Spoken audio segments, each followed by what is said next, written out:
All right, shalom, shalom, Mishpachah, and welcome to another night of studies at HBN, the Hebrew Broadcasting Network. I greet you all in the name of the Most High, our soon-coming King. I want to give all praises to Him, and I also want to thank you all for joining us this evening. As you all know very well, we're in a season right now of the festival, the time of the year when a lot of people are going out and buying and preparing themselves, getting their tree. If you haven't gotten their tree already, they're getting their trees together and buying their Christmas cards and mailing it out.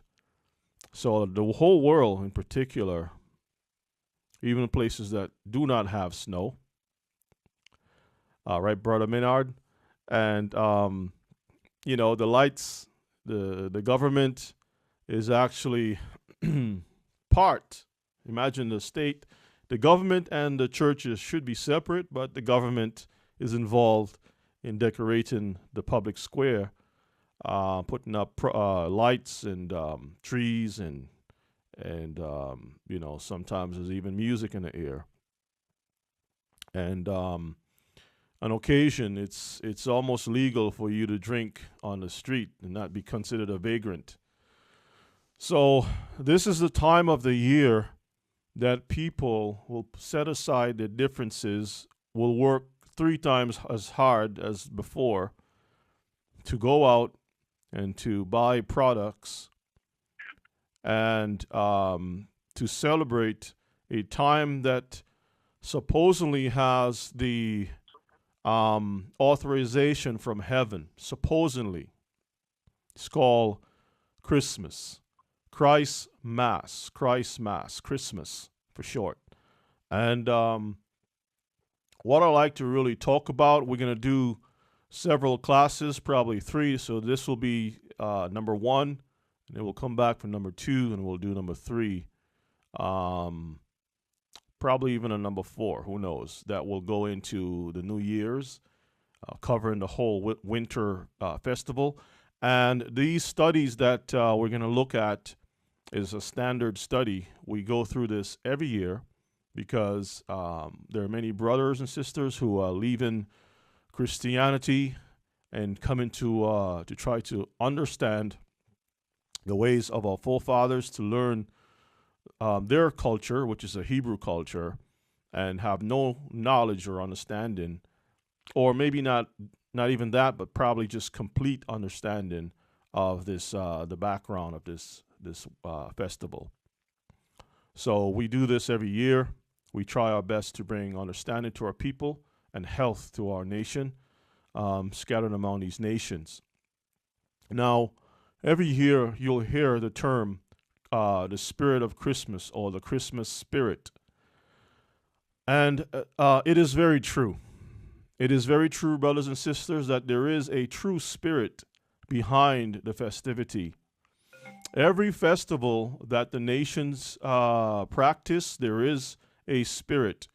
As a matter of fact, I'll have Maisha read for me the book of Jubilees, where it speaks about the spirits that govern the children of Israel, the spirit that governs the children of Israel, and the spirits that are behind the nations. In the book of Jubilees, we have read it before, but as you all know very well, we don't say something just for once. We repeat it several times. Sometimes in most of our classes, we try to repeat certain things so that our listeners, our learners can remember these things, because it's not always easy to remember, especially when you're getting older. You're not as keen as before in remembering everything. So in the book of Jubilees, do you have it, honey? What page on what chapter? Jubilees chapter 1. Chapter 1. And I'd like you all to excuse me because I'm a little worn A few days ago, I was having a little bit of headache issues with, I guess, because my eyes and work and a whole bunch of different things. So, and my throat is a little bit dry, so please bear with me as I do the best in my reading. All right, so Jubilees, chapter 1. What verse again?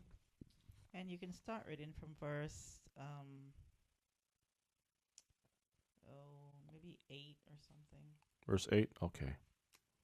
Jubilees, chapter 1, verses 8. Are you sure? It's chapter 1, chapter 2. What page are you on? I'm on page 11. Okay. Okay, no, you're right. Chapter 1, page, yep. You're absolutely right. Okay, so let's go ahead and read that. What verse again? I don't know where you want to start. I can start. I just wanted to, well, you know what? Just go ahead and read a little bit from verses 4.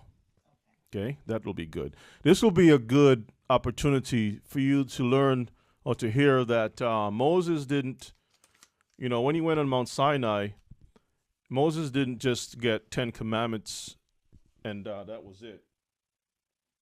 Moses actually had received more instructions, and he also received the prophecy of end time. The history of the whole world was given to him, and that's one of the reasons why he had to be hidden from his burial. His burial site had to be hidden from the rest of the world. If you know the movie Indiana Jones, Raiders of the Lost Ark, the Germans were trying to find a super weapon, and they looked for the secrets of Israel, specifically the Ark of the Covenant, and they wanted to use that as a weapon to fight to win World War II. There's a lot of symbolism and Masonic symbolism in the movie, but there's a lot of truth also in terms of understanding that when Israel, the priest, marched with the ark, the Most High's presence was there, and he destroyed the enemies. So Moses himself, being filled with the Spirit of the Most High, the Ruach of the Most High, was a very important person. And let me tell you why his bones, his body had to be guarded. Because remember the prophet, I think it was Elijah. Is it Elijah or Elisha? Where he was in a pit. His body was in a pit. Elisha, right? Elijah's apprentice, the one who took over from Elijah. And he was in this pit. His bones were in a pit. And it so happened that there was a battle, and this man he got killed or something like that. And so usually when an Israelite falls, you got to try to bury that person as soon as possible. What one of the fellow soldiers did was they took his body and they threw his body into the same pit that Elisha was in. Now, I'm not sure, I don't remember off the top of my head if that Israelite soldier knew whose body was in the pit. But anyway, the scriptures record that when this dead body was thrown into the pit, the bones of the prophet was so powerful, right, that as soon as his body touched the bones of Elisha, this man got up alive and came out alive, okay? So I'm sharing with you that the nations understand the power when the Most High puts that electricity into our people. They're no ordinary people anymore. So he has to hide the bones of these prophets. So Moses was a superpower. And, so he had retained a lot of knowledge of the future. And I'm sure that if it's possible, even in our day, these scientists, I'm sure there are probably archaeologists out there trying to find the body of Moses. But the Most High did a great job in keeping certain things secret. As a matter of fact, just recently I saw an article where they found a seal of Hezekiah, where it has the Hebrew writings on there and some Egyptian writing, because Hezekiah was making deals with the Egyptians to fight against or the Assyrians. So anyway, long story. Let's get right into Book of Jubilees, chapter 1. We'll pick it up at verses 4, where we can gain some understanding of what was said on Mount Sinai with regards to our people, our forefathers, the nation of Israel. Are you ready? Jubilees? Okay. God predicts Israel's rebellion. That's what chapter 1 starts says. Mm-hmm. And Moses was on the mount 40 days and 40 nights. And God taught him the earlier and the latter history of the division of all the days of the law and of the testimony. And he said, Incline your heart to every word which I speak to you on this mount, and write them in a book in order that their generations may see how I have not forsaken them for all the evil which they have wronged in transgressing the covenant which I established between me and you for their generations this day on Mount Sinai. So even though the Most High knew that Israel will fall short, and he knew they will go into apostasy, but he made a covenant, and because he is faithful to his part, he will not break from his part. Even though we have the theologists speaking of Israel is no longer a people and how the Gentiles have replaced Israel, all that is a bunch of malarkey, lies. So the books, all of these books, every last one of them that I have, all of the scrolls, ancient writings, speak of Israel's unbroken connection to the Most High. All right? Continue. Verse 6.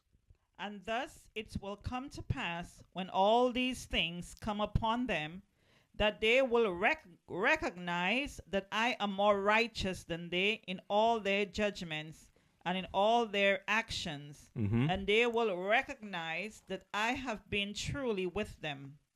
And do you write for yourself all these words which I declare unto you this day? For I know their rebellion and their stiff neck, before I bring them into the land of which I swore to their fathers, to Abraham and to Isaac and to Jacob, saying, Unto your seed will I give a land flowing with milk and honey. And they will eat and be satisfied, and they will turn to strange gods, to gods which cannot deliver them from aught of their tribulation. And this witness shall be heard for a witness against them. For they will forget all my commandments, even all that I command them, and they will walk after the Gentiles, and after their uncleanliness, and after their shame, and will serve their gods, and these will prove unto them an offense and a tribulation, an affliction and a snare. All right. Now, if Israel is no longer a people, how can the words of the Most High be a witness against them? If you're no longer a people, okay, then they shouldn't, having a witness around to nobody doesn't make any sense. They still have to be a people to have something to witness against them. Okay? I think that is common sense. Now, the Most High is saying that, for they will forget all my commandments, not some of them, but all of it. And they will walk after the Gentiles, and after the Gentiles, uncleanliness. And after the Gentiles, shame, and serve the Gentiles gods. And these will prove unto them an offense and a tribulation, an affliction and a snare. Since our people came out of slavery, let me put it this way. We're still in slavery. Let's get that straight, okay? Because Deuteronomy 28 says that the Most High will allow the nations to put a yoke of iron on our necks until we are what? Destroyed. Now, once you're destroyed, you can take the yoke of iron off your neck, and the people will continue to be acting as a destroyed people. We are still under the nations because there's nowhere else that we can go. we can't go into a place occupied that the Most High allowed to be occupied by foreigners until he himself drive them out. Remember, there were people in the land of Israel when Israel came out of captivity, the first captivity in Egypt, and the Most High had to, drive them out and replace those people with Israel. And he has to do it again. So we are still under this captivity, and therefore we find ourselves dealing with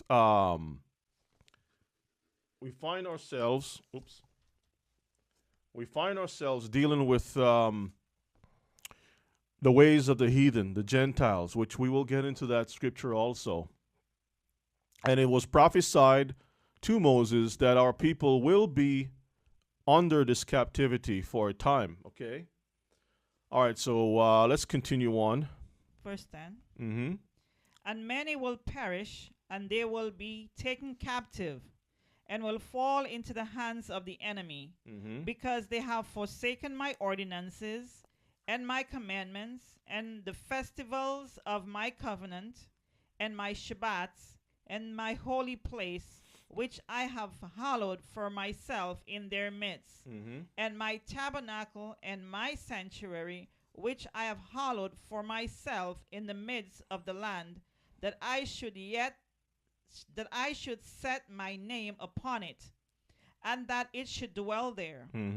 And they will make to themselves high places, chapels and stuff. Go ahead. Groves, and graven images, and they will worship each his own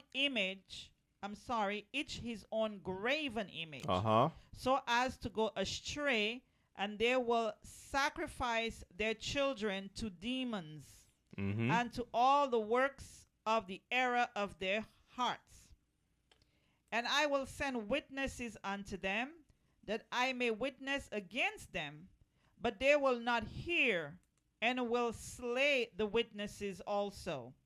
And they will persecute those who seek the law, and they will abrogate and change everything, so as to work evil before my eyes.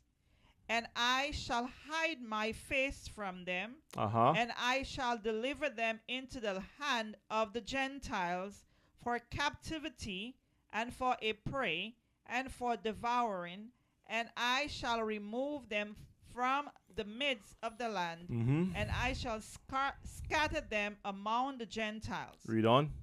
And they will forget all my law and all my commandments and all my judgments, and will go astray as to the new moons and Shabbats and festivals and jubilees and ordinances. You can stop there for now.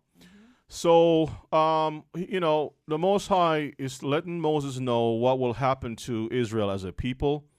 We will find ourselves sacrificing our children to demons. And it doesn't necessarily mean that we kill our children, but we offer them to these gods, and therefore becomes a sacrifice. Because sacrifice can be applied on different levels.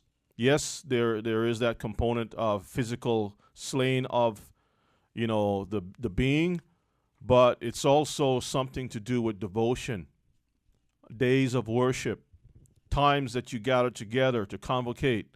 All those different things are part of the practice of worshiping or celebrating things pertain to demons. So when our people, get together and prepare different meals for occasions that the Most High never given us instructions to do.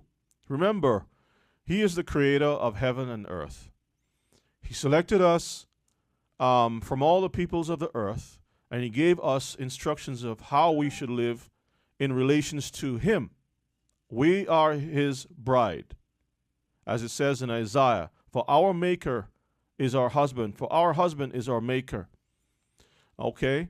And so, with every husband, when he decides to marry someone, there are certain rules of how his house should be operated, and how he expects things to flow within his home. So the Most High is saying the same thing to Israel, This is what I expect from you. Please don't follow like the other nations. I've already separated you from them.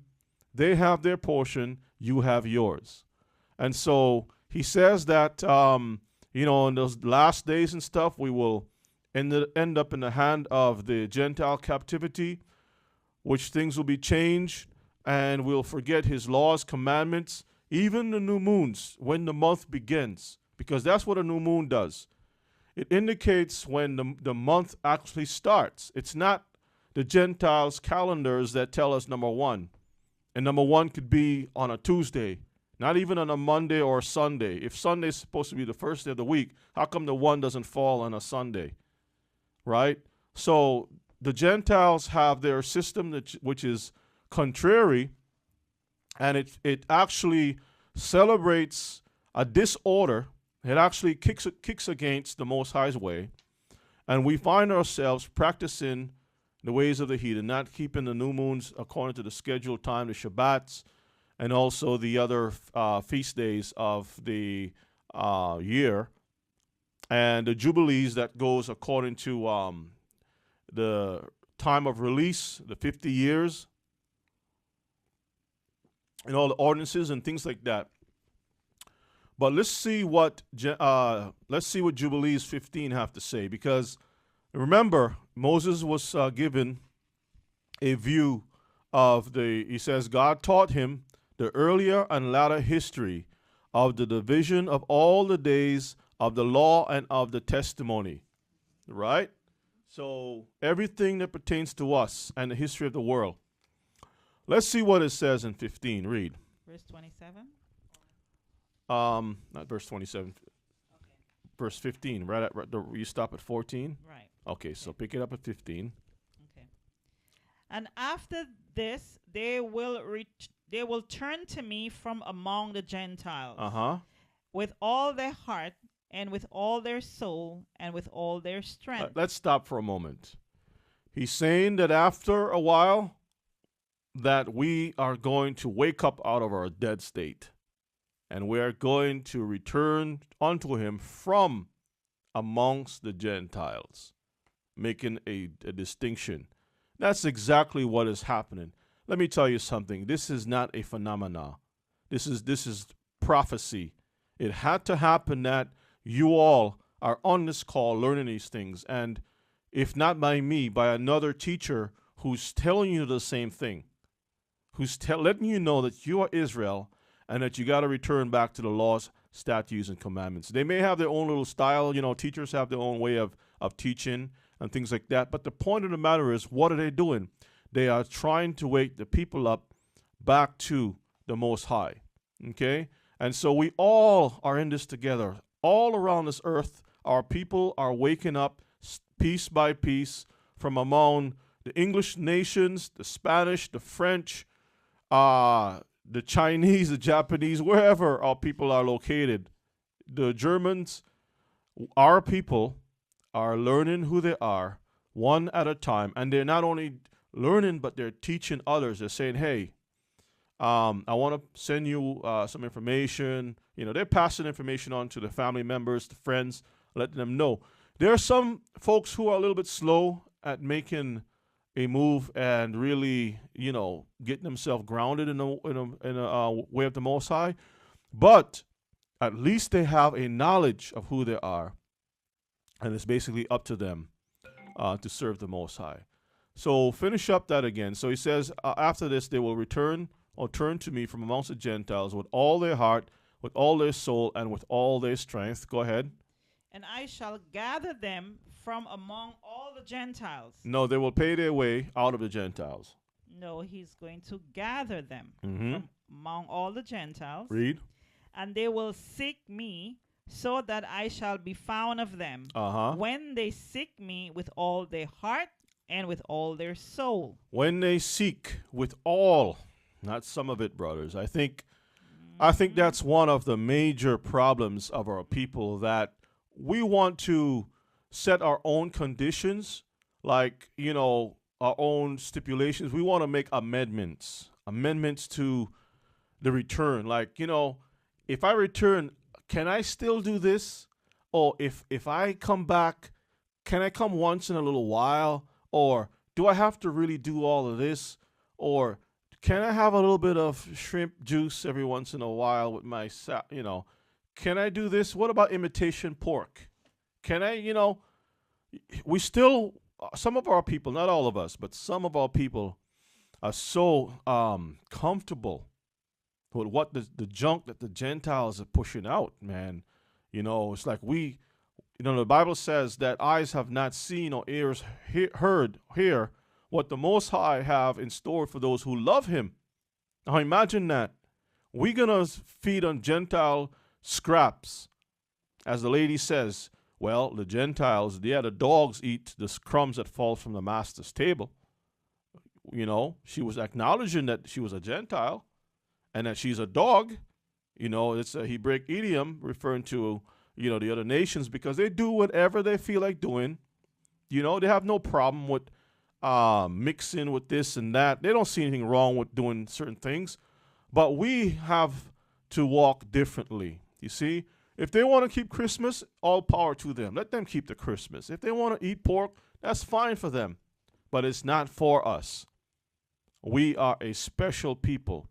Now, if they want to leave that lifestyle and they want to come over on the side of Israel, let them first acknowledge who Israel is. Let them accept the order that the Most High set, and then they can come in. They can come in, not a problem. But the Most High said that these nations will become our servants. And we already see the protocols by Abraham. Abraham had a servant. His name was Eleazar. And Eleazar he served Abraham well. He was circumcised, and Abraham had other servants.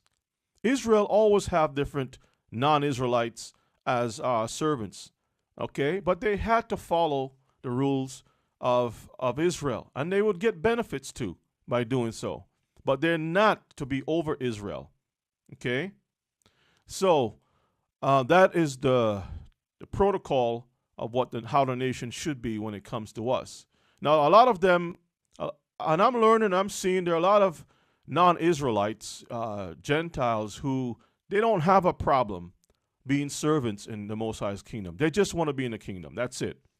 And they understand that when the Messiah returns, those that have been faithful and faithful servants to serve Israel, the Most High will not inflict on them the types of punishment He would on the other nations.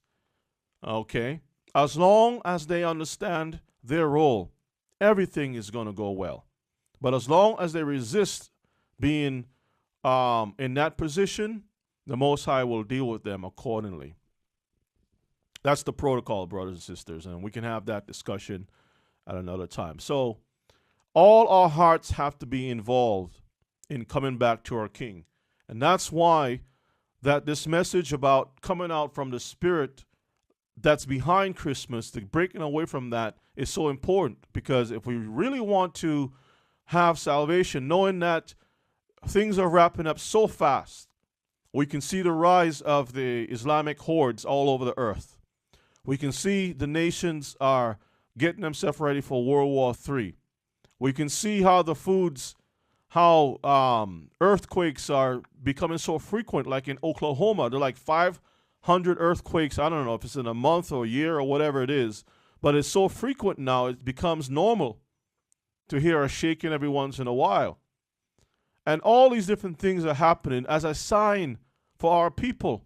As our people open up their eyes, the nations start to fall. You see that? When our people were asleep, the nations was at full power and strength. But now, it's not so anymore. See? And the Gentiles are acknowledging that they are Gentiles and that we are the true Israel that's written in this book. Can you continue reading, and then you can stop at a decent point? Verse 16. And I shall disclose to them a bond in peace with righteousness. And I shall plant them as a plant of uprightness in their land, with all my heart and with all my soul. See? And they will be... Read on. And they will be for a blessing and not a curse. and they will be the head and not the tail. Uh-huh. And I shall build my sanctuary in the midst, and I shall dwell with them, and I shall be their God, and they will be my people in truth and righteousness. And I shall not forsake them nor fail them, for I am the Lord their God. And this is prophecy about the future, what the Most High will do for all of us who are faithful to Him. You know, just keep that in mind, brothers and sisters, man. Don't ever be distracted with the systems of this world. Don't let money persuade you to be, compromising your salvation. Don't let beauty that will fail cause you to lose your salvation. Don't let fame and prestige or whatever the case may be, or just being scared because you don't want anyone to know that you're an Israelite and that you don't want your family to know, or friends or whatever. Listen, take this thing, take this way, and hold on to it like you're holding on to a plane that you're on the outside, or you're on a ladder and you're about 100 feet up in the air. Hold on to that thing tight because your life depends on it. Hold on to it like it's the raft in the ocean, real tight. Even if the sharks come around, don't panic, because when you panic, they can smell the blood in the water. See, Most High will protect us. Don't worry about it. Okay. So let's go into the other one now about the spirits. Chapter 15. Chapter 15, okay. So let's go to chapter 15 in the book of Jubilees and show that there are spirits operating in this world, and the spirit of Christmas is part of that whole process. Okay. Chapter 15, verses 28, 27. Okay. For all the angels of the presence and all the angels of sanctification have been so created from the day of their creation. Mm-hmm. And before the angel of the presence and the angel of sanctification, he have sanctified Israel, that they should be with him and with his holy angels. See that? The Most High already put it on his books. We cannot change the books. You know, we have a precept that, who was it? Darius? That the law of the Medes and Persians cannot be what? Changed. What I have written, I have written. It cannot be changed. Ahasuerus, right? Now, that was a type, and you know, one of these days, there's so many things that I keep saying that I like to do a class on, but believe you me, the Most High will have to be the one to hold me to it. You know, to do a class to show how these kings, like Nebuchadnezzar, was also a type of Messiah. Darius, Cyrus, and these men were a type of the Messiah from a rulership perspective. Okay, from a rulership perspective, when the Most High selected these men to rule the nations, Nebuchadnezzar was called the King of Kings. I don't know if you all know that. Okay. And Cyrus, the Most High says, I have anointed him for this work. Cyrus, my anointed. You can look it up. So, the Most High selected Israel to be the special people, okay, along with the angels. Right from the beginning, he put it down in his books, and that cannot be changed. So when these kings put out a decree saying, well, you know, whoever don't bow down to this thing or whatever it is will be put in the lion's den. Well, hey, I can't change it. I already put it down, and that's it. The Most High will never change from the promise that he made to the house of Israel. Book of Jeremiah, I think it's chapter 30 or 31, mentions that as long as you can see the sun, stars, the moon, and so forth, Israel will always be a people. If anyone can measure, right, or count how many stars there is, then Israel will no longer be a people. So no scientist was able to count how many stars. In other words, the Most High has put the, what's the word I'm looking for? The standard so high, the level so high that no one can be able to break that.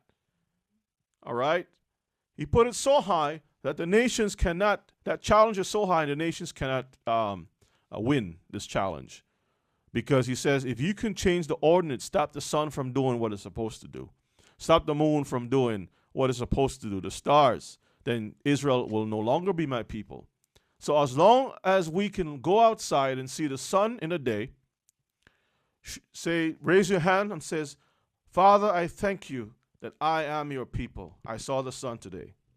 If you go outside and you see the moon, raise up your hands, two hands, and say, Father, I thank you.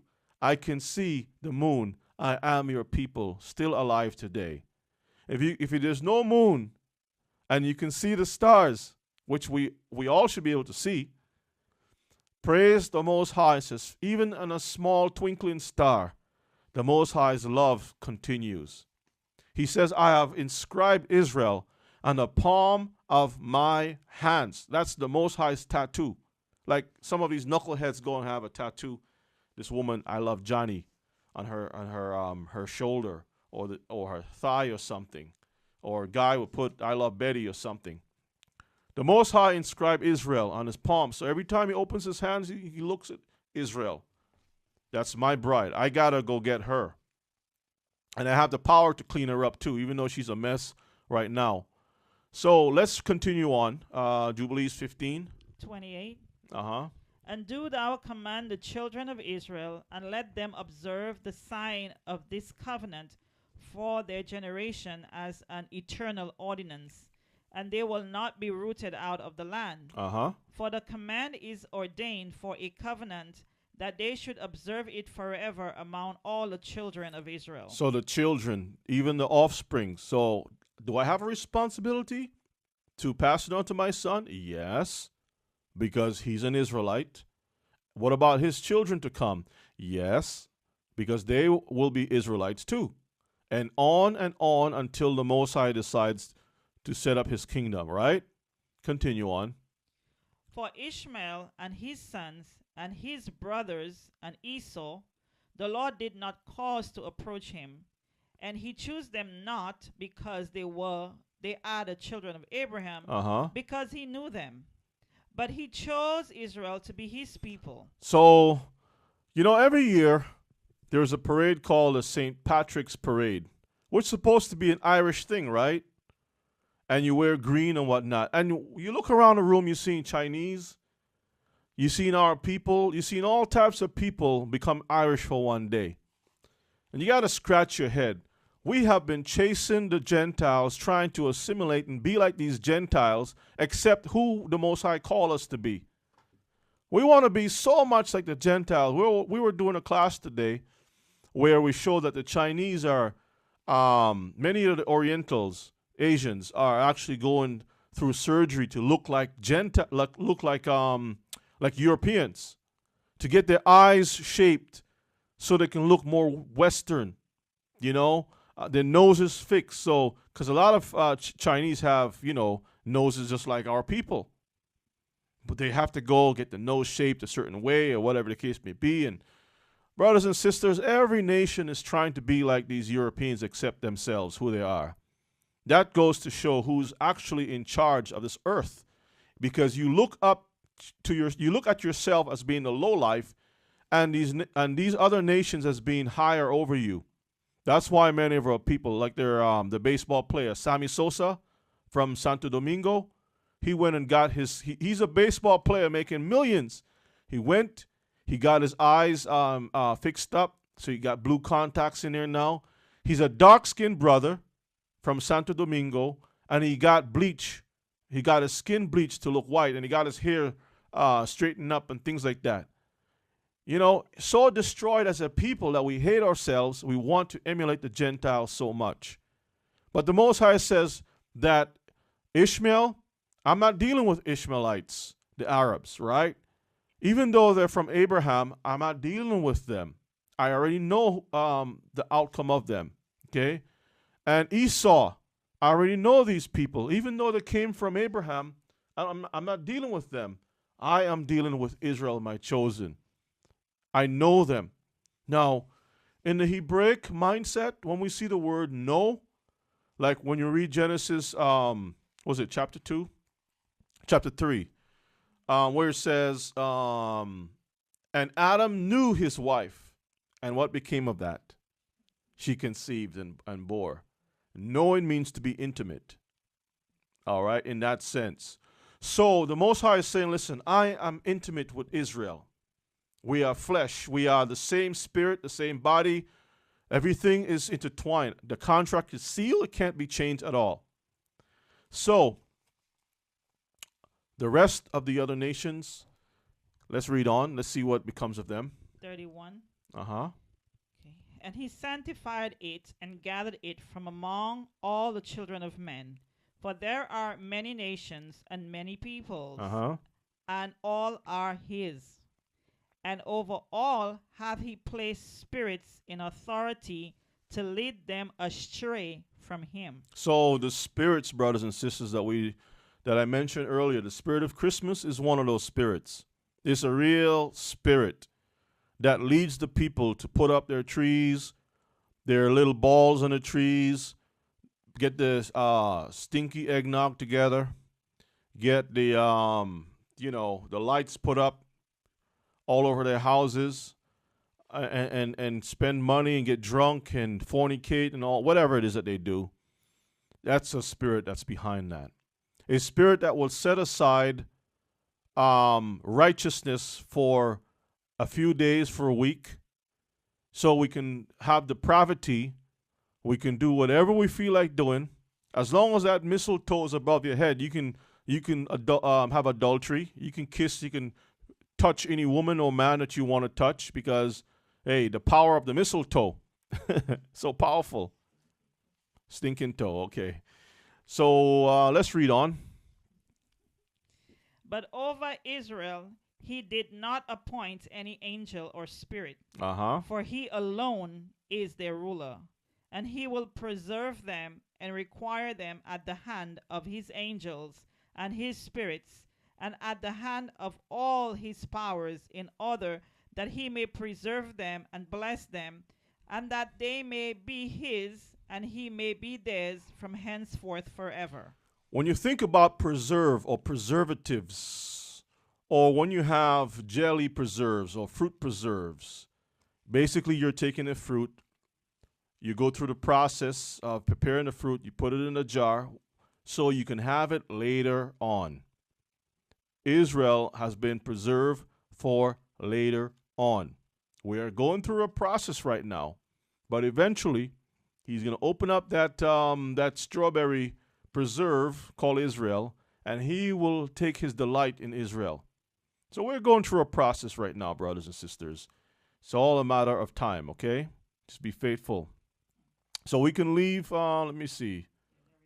You want to read some more? Okay, so read on some more. And now I announce unto thee that the children of Israel will not keep true to this ordinance, and they will not circumcise their sons according to all this law. Mm-hmm. For in the flesh of their circumcision they will omit this circumcision of their sons, and all of them sons of Belial will leave their sons uncircumcised as they were born. So many of the Israelites will decide, I love the Gentile way so much. And you know, the scientists prove that if I have my son circumcised, it's going to psychologically, damage him. And he's not going to be the same. Brothers and sisters, that's a bunch of hogwash. It's a bunch of hogwash. These Gentiles, they say, I'll give you an example. Honey, do you have the article that I gave you earlier about women? Where is it? Can you bring it to me, please? I want to read something. I want you all to see what I'm talking about here. The mindset. Why we should not follow these people at all. Don't follow them. Tell you what. Can you read just a little portion, just the headline? Okay. It says, Generation Burnout. Generation burn out. Read. 3/4 of women suffer from stress-related anxiety. Why? Women are suffering from burnout due to excessive working hours and stress, according to a new study. So they have a new study now. First, they told women that, hey, you're equal with men. Go out there, get a job, and you can bring home the bacon. You can wear the pants and be the one in charge and all kinds of nonsense. And now the women are finding out that they can't keep up, all right, that they're not as strong as the men, and it's not their place and responsibility. They are stressed out. They're stressed out. They're burnt out. And now, this is a recent article. Just picked it up just a few days ago. Now, they're acknowledging, right, that the effects of this lie that they put out there for the longest time, women's rights, women's liberation, all of this nonsense is coming back to bite them.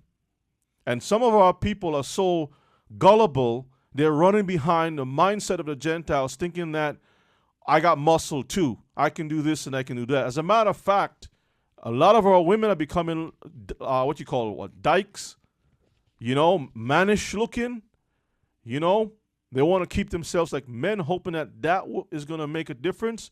But guess what? There's a large rate of suicide among those who have also taken that way, thinking that, okay, if I change my body to be like a man, perhaps I can be that man. The ways of the Gentiles, brothers and sisters, will get us killed and keep us out of the kingdom. So we gotta keep ourselves focused on the truth. All right? The Most High says to the woman from the beginning that you are the weaker vessel. There's nothing wrong in being the weaker vessel. You have your role. A man cannot be a woman, and a woman cannot be a man. It's impossible. They're, it's night and day, two different designs that the Most High made, right? So let's continue on with the reading.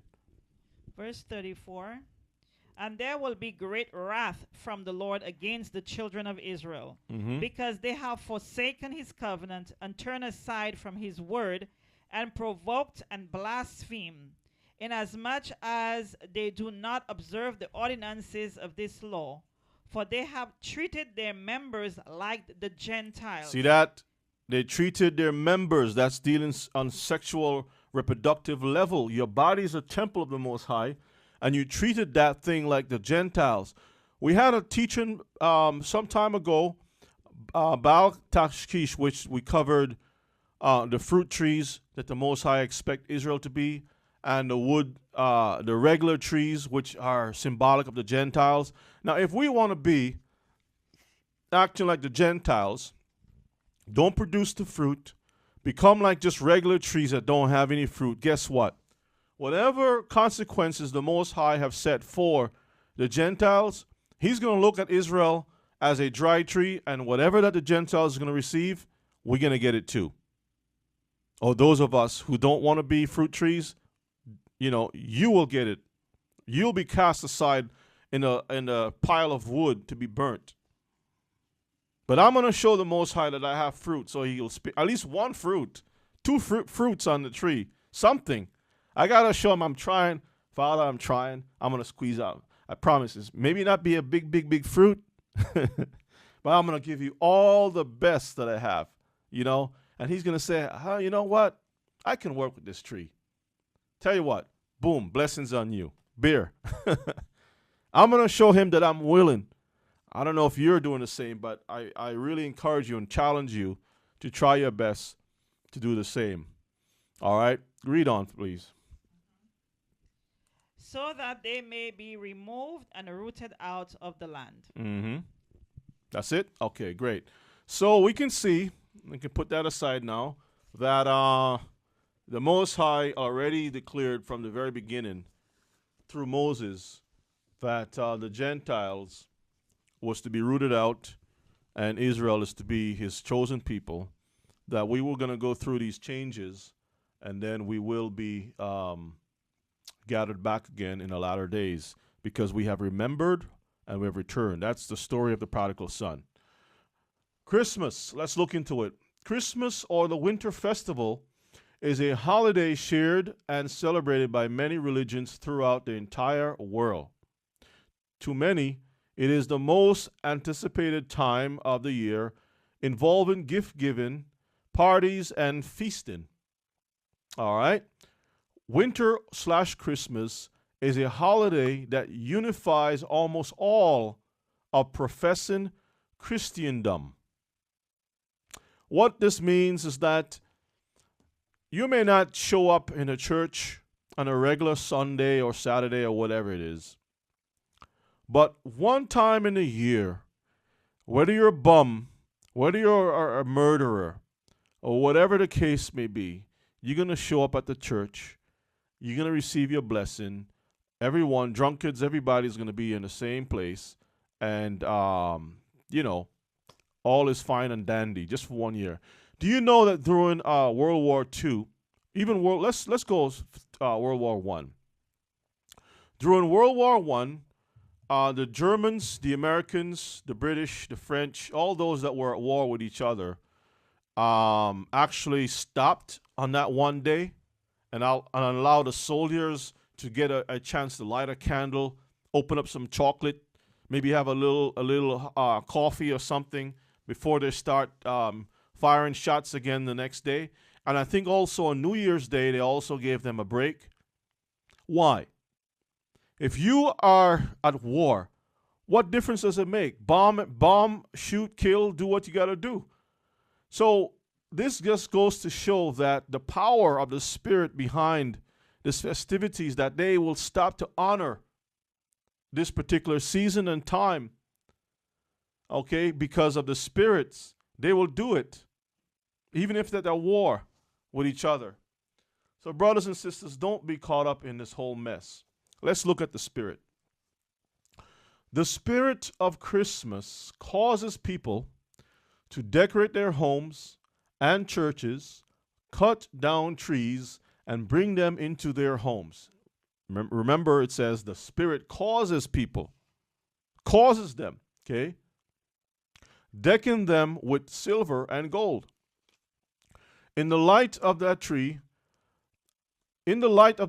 make merry and give gifts one to another. So the Spirit compels them to do these things. You got the smell of the evergreen tree, the fir trees in the air. You find the stores have a pumpkin smell in spray that you can spray, or pumpkin spice candles or incense that you can burn in your home. Potpourri smell of the Christmas. You have the spray, aerosol sprays that already has the winter pictures, Santa Claus on the outside and all those different things. So you can pick up a couple cans, spray that thing in your house, and you got instant Christmas. The Spirit just comes right into your nostrils, and make you feel that. And then you got the music. You go in the elevator, you hear the music. You listen to the news, they're selling you something. There's, you go to the store to buy stuff, you hear a subtle ding ding ding ding ding ding ding ding ding ding ding ding, and you start, next thing you start tapping. And you say, oh man, I got the Spirit. Okay, let me see. You know what? I need to get me this. I need to get me that. And it draws you in, and the music is so subtle, and it has the little chimes. Like when you have a baby, a newborn, usually the newborn is sensitive to sound, and that's why you have the little chimes you put up over the crib, the cradle of the child, and the little things and the mobiles and stuff, and the little bells bounce against each other, and the little children, they hear these little things, even on the children's booties, little shoes, not the booty, like, not that booty, but the little shoes, what I'm talking about, right? The little shoes, they got the little bells on that thing. They put a little bracelet on the child, a little tinkling bells. That little high sounding sound has an impact on a child, right? So the Christmas music, when you listen to it, there are lots of little high sounding bells that will set the mood to kind of like calm you down from being a brute beast into a child again, like you are Christ in a manger, okay? Calm spirit. So the music is there. You can't get away from it. Seductive music, yes. The smell is there. The lights is flashing in your eyes. You drive around your neighborhood. You see all these lights flashing at night. The whole neighborhood is so peaceful. Your neighbors that wanted to set their dog against you now, Oh, they love you. They're bringing you spice cakes, drinks. You know, the boss that wanted to fire you last week is bringing you a little cookies. He's saying, hey, have some cookies. That's the spirit of Christmas, brothers and sisters. Now, if they could only apply this in righteousness, according to the ways of the Most High, things will be different. But this is a false, a pretense. Okay, this is not real. Now, when the sun goes down on December 24th, and darkness covers the land, families and churches prepare for participation in customs such as burning the Yule log. Keep that word in mind, Y-U-L-E. Singing around the decorated tree, kissing under the mistletoe and holly, and attending a late night service or midnight mass. We're going to cover all these things, okay? We'll cover all of these things. Now think about this word, Yule. Y-U-L-E. You can check the whole Bible. You will not find that word in the scriptures at all, whether it's the old or new. But look it up and you will quickly see that word is connected to witchcraft, the customs of the pagans, Yule.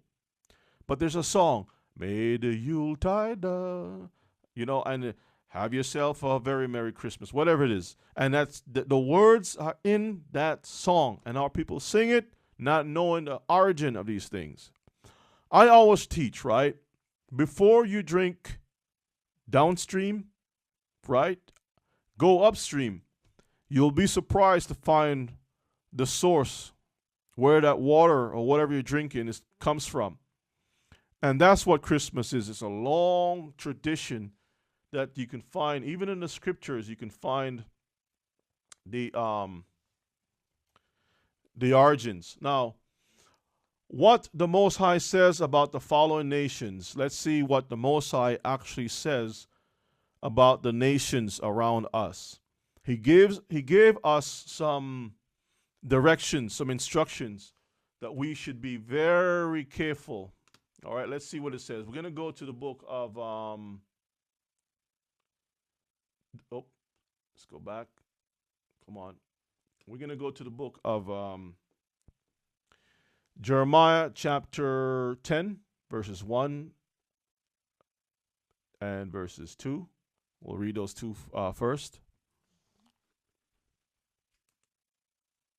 Okay. Okay. My mouse was just acting up there. Okay. Jeremiah chapter 10, verses 1. Let's see what it says. Now, this is a very easy scripture for many of you all. I'm sure you all know this anyway, but for many of us who are new, let's see what it says. Go ahead and read. Hear ye the word which the Lord speaketh unto you, O house of Israel. Mm-hmm. Thus saith the Lord, learn not the way of the heathen. Now, wait a minute. Who did he call? Did he say, O house of Germany? No. Did he say, Japanese? No. Who was he speaking to? The house of Israel. The house of Israel. A house. 12 tribes. The house of Israel. And if you notice carefully, we already read where the Most High says that only a certain people is going to go into captivity for breaking the Most High's commandments. He was not talking about the other nations. So he says here, ye the word which the Lord speak unto you, O house of Israel. What did he say again? Thus saith the Lord, learn not the way of the heathen, and be not dismayed at the signs of heaven, for the heathen are dismayed at them. So don't learn from the ways of the heathen. Now, it's difficult under certain circumstances. Let me explain what that is. When we send our children to school, I remember when I sent my son to this brand new school, because I says it's a new school in our community, and I'll send him there. It was like his first and second grade. He was already homeschooled before then, and he was already ahead of his time. at his age, right? Already could read and write and spell and number, you name it. He was already ahead. But we wanted him to go to school just to see, give him a little experience. And I found out really quick that we need to get him out from that place. And when you send your child to school, they teach your children how to become good pagans, good heathen. They teach them simple things like coloring books, and getting into the mood with other children and developing a kind of an emotional connection with other children, that if you don't do certain things, you feel isolated and cut off, and therefore you're depressed and you feel left out, and all those different things they ingrain into our children. So when you break your children from that society, that environment, brothers and sisters, you don't have to deal with all the nonsense, because it's a spirit. It's a seducing spirit that operates in the schools. And the teachers enforce this thing, and they get mad at you when you say, hey, I don't want my child to be participating in Halloween, okay? As a matter of fact, we just let our child stay, our son stay home at certain times. But imagine a whole month. You can't let your child stay away a whole month without family services coming and knocking at your door and saying, hey, why isn't your son in school or your daughter in school? That's to show you how separated we are, right? Supposed to be from government, right? So that whole month, right after Thanksgiving, after you color up all the turkeys and draw Indians smiling with the Gentiles or whatever it is, now you're into the Christmas mentality, and they're coloring green Christmas trees. The green crayons are worn out. The red crayons are worn out. And certain colors are worn out. All the others stay good. But the red and the green, for the mistletoe, for the holly, for the fir tree, the gold crayon is probably, you can't even find that. That's probably worn out. The silver crayon is gone to color the little balls on the tree and whatnot. So our children are taught from a very early age to learn the ways of the heathen. Very early.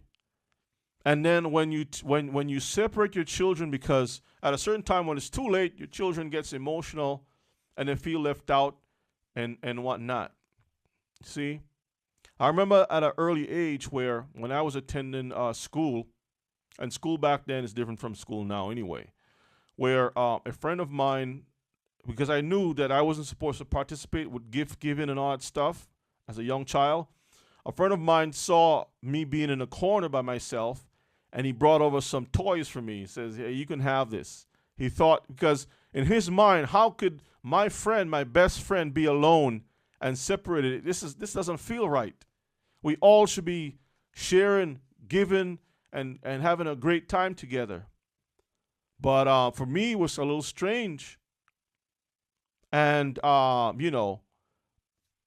he did what he thought was right in his heart. Nevertheless, brothers and sisters, the customs are taught to our children. Let's see what the Bible says. Verses 3. For the customs of the people are vain. For one cutteth a tree out of the forest, the work of the hands of a workman with the axe. They deck it with silver and with gold. They fasten it with nails and with hammers, that it move not. They are upright as the palm tree, but speak not. They must needs be born, because they cannot go. Be not afraid of them, for they cannot do evil, neither also is it in them to do good. So let's stop there and let's examine this. There are certain customs that the people are practicing. And the customs, the Bible says, makes no sense. When it says vain, replace that word with makes no sense. Futile, a waste of time, right? A waste of money, hole in the bucket. You can fit all that, you can put all that in the folder labeled vain or vanity, a waste of time, okay? So the customs that these people are doing is a waste of time. Do you want to spend all your hard-earned money to throw it in a bucket full of holes? For one cutteth a tree out of the forest, right? Not just any type of tree, but it is a special tree. And I would like to touch on who the hands of the workman is all about. We'll go to Isaiah chapter 40, verse 18. And it says that they deck these trees with silver and gold. Isn't that what we find around the Christmas tree? And it says they fasten it with nails and with hammers that it doesn't move. They have to set it upright. It has to be carried like the palm tree. Someone needs to carry it. Now, there's twofold to this, right? Because on another level, it speaks about taking a piece of wood and shaping it into an object of worship, like a statue. But also in ancient times, if you couldn't afford the whole process of carving up a tree into a shape of a person or whatever it is that you worship, and covering that tree, that piece of wood, overlaying it with gold, okay? If you couldn't afford that, you just kept the whole tree. You just keep the whole tree in your house, and you're good to go. As long as you fulfill the requirements by the spirits that is leading you, then you have done your job. But let's look at the definition of the workman, okay? Because the Bible defines or interprets itself. The workman, Isaiah 40, verses 18 to verses 20. Let's see what the job of this workman really is. What this tree is all about, okay? Read. To whom then will you liken God? Or what likeness will you compare unto him? The workman melteth a graven image, and the goldsmith spreadeth it over with gold, and casteth silver chains. He that is so impoverished that he hath no oblation chooseth a tree that will not rot. He seeketh unto him a cunning workman, to prepare a graven image that shall not be moved. You see that? So, it's dealing with idolatry, and idol worship. That's what it's talking about on many levels. If you're poor, he that is so impoverished, that's a poor person, that he had no oblation, chooseth a tree that will not rot. That's an evergreen tree. So when you look outside here in North America, Canada, Europe, whatever, and you notice the fall season is coming in. The weather's getting a little bit cool. The leaves are turning yellow, gold, brown, reds, different colors, and they're falling from the tree. And you look around and you say, okay, this tree is going to sleep. But all of a sudden you notice, well, hey, and I'm saying to those who are new to this part of the world, you notice that there are certain trees that no matter what, they always stay green. Okay? They're called evergreen trees. So the workman, which is an idol maker, goes out and he chops down one of these evergreen trees because it fits the criteria. What I need to form this idol, that's what I use. I cover it with silver and with gold. But a poor person who couldn't afford that will just, keep it the way. Because you see, the way that things are today is evolution of things. An evolution of things, okay? And because of Christianity doing an excellent job of masking, remarketing, producing, putting these labels, covering up lies of the past, repackaging those things into what we have today. They have done an excellent job at that.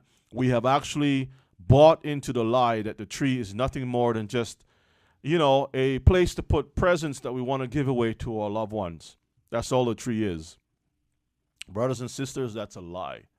The tree pertains to idol worship, plain and simple. All right? And we need to stay away from that garbage. All right? Now, in the ancient times, the tree, and we'll get into that, all right, maybe perhaps in our next or second class, the tree itself represents everlasting life among the pagans. Nebuchadnezzar had a dream that there was a huge tree, and then the tree was cut. Remember that? Was it Nebuchadnezzar or Daniel? Nebuchadnezzar. The tree was cut. It was an evergreen tree. Huge cedar tree, I think it was. Big tree, and all the birds rested on the branches and whatnot. But then that tree was cut down and a brass iron was placed around it. A ring was placed on it. And it was cut down for a season. But then after a while, that tree sprout back up again. That was symbolic of Nebuchadnezzar as a power. Okay? Cut down, but came back alive. The evergreen tree is symbolic of that because the pagans looked at this tree as a tree that never dies. And also as a phallic symbol. Phallic means the male's, organs, genitals. Okay? The male's organs, genitals. Everlasting green, always fertile, always green, always giving forth life, always fresh. Even when you cut it, the member is still able to perform. Let's continue on. So, what is Christmas? Let's look into some of the basic definitions of it. According to the dictionary.com, it describes it this way. Christmas, noun. The annual festival of the Christian church commemorating the birth of Jesus, celebrated on December 25th and now generally observed as a legal holiday and an occasion for exchanging gifts. So what was set up by the church is now sanctioned by the state. Okay? This is how they defined it. But we have an issue. The term Christmas is actually a byword, or not a byword. That's a compound word. That's what I'm looking for. It's been a long time. A compound word. In other words, it's two words that is put together to form one word. You have the word Christ, which is supposed to refer back to the Messiah, right? And also the word Mass. Let's look at this. Even if the winter festival was ordained by the Most High, by God, and was written in Scripture, an error can be found in the usage of the word Christmas. The word Christmas is made up of two words, Christ and Mass. Christ, we know, refers to Jesus, but the term Mass is a Catholic word which refers to the celebration of the dead. The celebration of the dead. Think about this carefully, brothers and sisters, right? They have a midnight mass. If the mass symbolized the dead, right? Let's go right into that. If the mass symbolizes the dead, and Christ's mass supposed to symbolize or reference the birth of the Messiah, how do you celebrate both the birth of the Messiah with a celebration to the dead at the same day? Does that make any sense? How do you celebrate both the birth and the death at the same time? That's confusion, brothers and sisters. That's Babylon, confusion. Let's see what the definition of Mass is, okay? Mass, it's a noun. 1. A public celebration of the Eucharist in the Roman Catholic Church and some Protestant churches. The sacrament of the Eucharist. Number 2. A musical setting of certain parts of the Mass. That's what the Mass is. Okay? It's a sacrament by the Catholic Church and the daughters of the Catholic Church. Let's go into it a little further. The Mass is the Eucharistic celebration in the Latin liturgical rites of the Roman Catholic Church. The term is used also of similar celebrations. Let's jump down. Let's look at the word Eucharist, because it says the Mass is the Eucharistic, right? So let's look at the Eucharist, since it says the Mass is the Eucharistic. The Eucharist, also called Holy Communion, a commemoration of the Last Supper. The Last Supper, when Yeshua came together with the disciples, he says this has to do with his death. Isn't that correct? Okay. Let's continue on. This quote, this remembrance is of such efficacy, that it is an unseasoned proclamation of his redemptive death. A Short History of the Roman Mass by Michael Davies. So Michael Davies is recording that this Eucharist is an unseasoned proclamation. Let me get some water. Proclamation, thank you, of his redemptive death.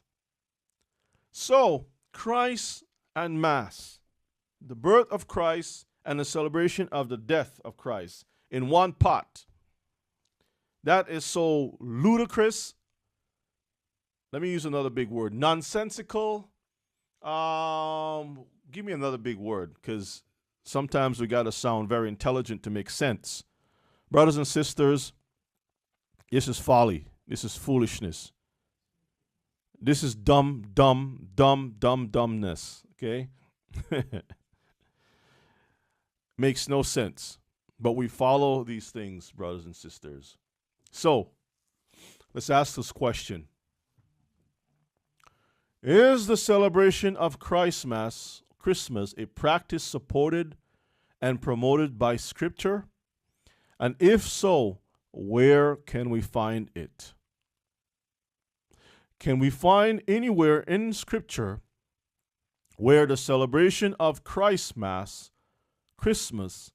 was instituted by the Most High and celebrated by any of his people, including the prophets, apostles, or disciples? Can we find that at all? That's the question. Can anyone on the conference line give me an answer to this question? Do we have any record of the apostles, the prophets, or anyone in the scriptures that was set apart by the Most High as celebrating any day called Christmas? Let's leave the Old Testament out. Let's make it really, really easy. Did Yeshua ever ordain for us to celebrate his birth? So I'll leave the mic open. Let's see if we can get an answer to this question.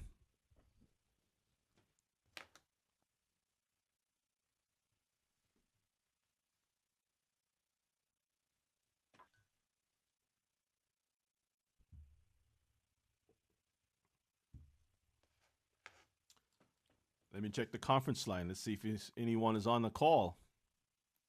Are we on the call? I guess I would take that for a no. There's no place in the Bible where we can find the celebration of Christmas celebrated by any of the so-called, and I'm using this word, so-called early church. We cannot find the champion of the Christian church. Do you know who that is? Who's the champion of the Christian church? No. He wrote a lot of letters. His letters is more important than the rest of the Bible. Paul, yeah. His letters are more important than the Tanakh, the scriptures. We didn't say that either. Well, as far as the church is concerned, and in the minds of people, but Paul said this and Paul said that. Well, what was Paul quoting from? What was he saying? Did he have something else other than the scriptures? Because according to the book of Acts, the Bereans learned, he says, he opened up the scriptures and taught out of the scriptures that Yeshua, Jesus, is the Christ. Right? He didn't open up some new book and showed them. He showed them from the 5 books of Moses all the way up to the prophets. And I don't think too many people can find Jesus the Christ, how he died, resurrected, all the things that he had to do in the 5 books of Moses or any place else. They can't find it. Or even his birth. How are we to know that he was to flee and go into Egypt? How are we supposed to know that they will sought his life to kill him? Where's the prophecy that someone will seek his life to kill him?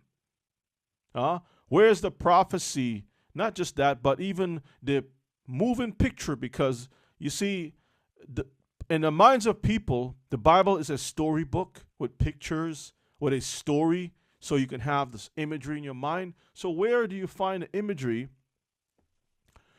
in the scriptures that he was to suffer and die and all these different things? Most people can't find it. Yes, Brother Shamar. What saith you? There's something else that we don't find in the Bible. You spoke about Mass. You would never find the word Pope also in the scriptures. The word Pope? No, you're not going to find that. El Papa.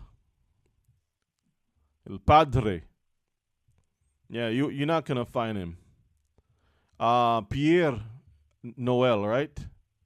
Father Christmas in French. What's some of the other languages? No, no Feliz Navidad, nothing. Okay, let's leave that alone. Okay, so the answer is simply no. There is no record anywhere.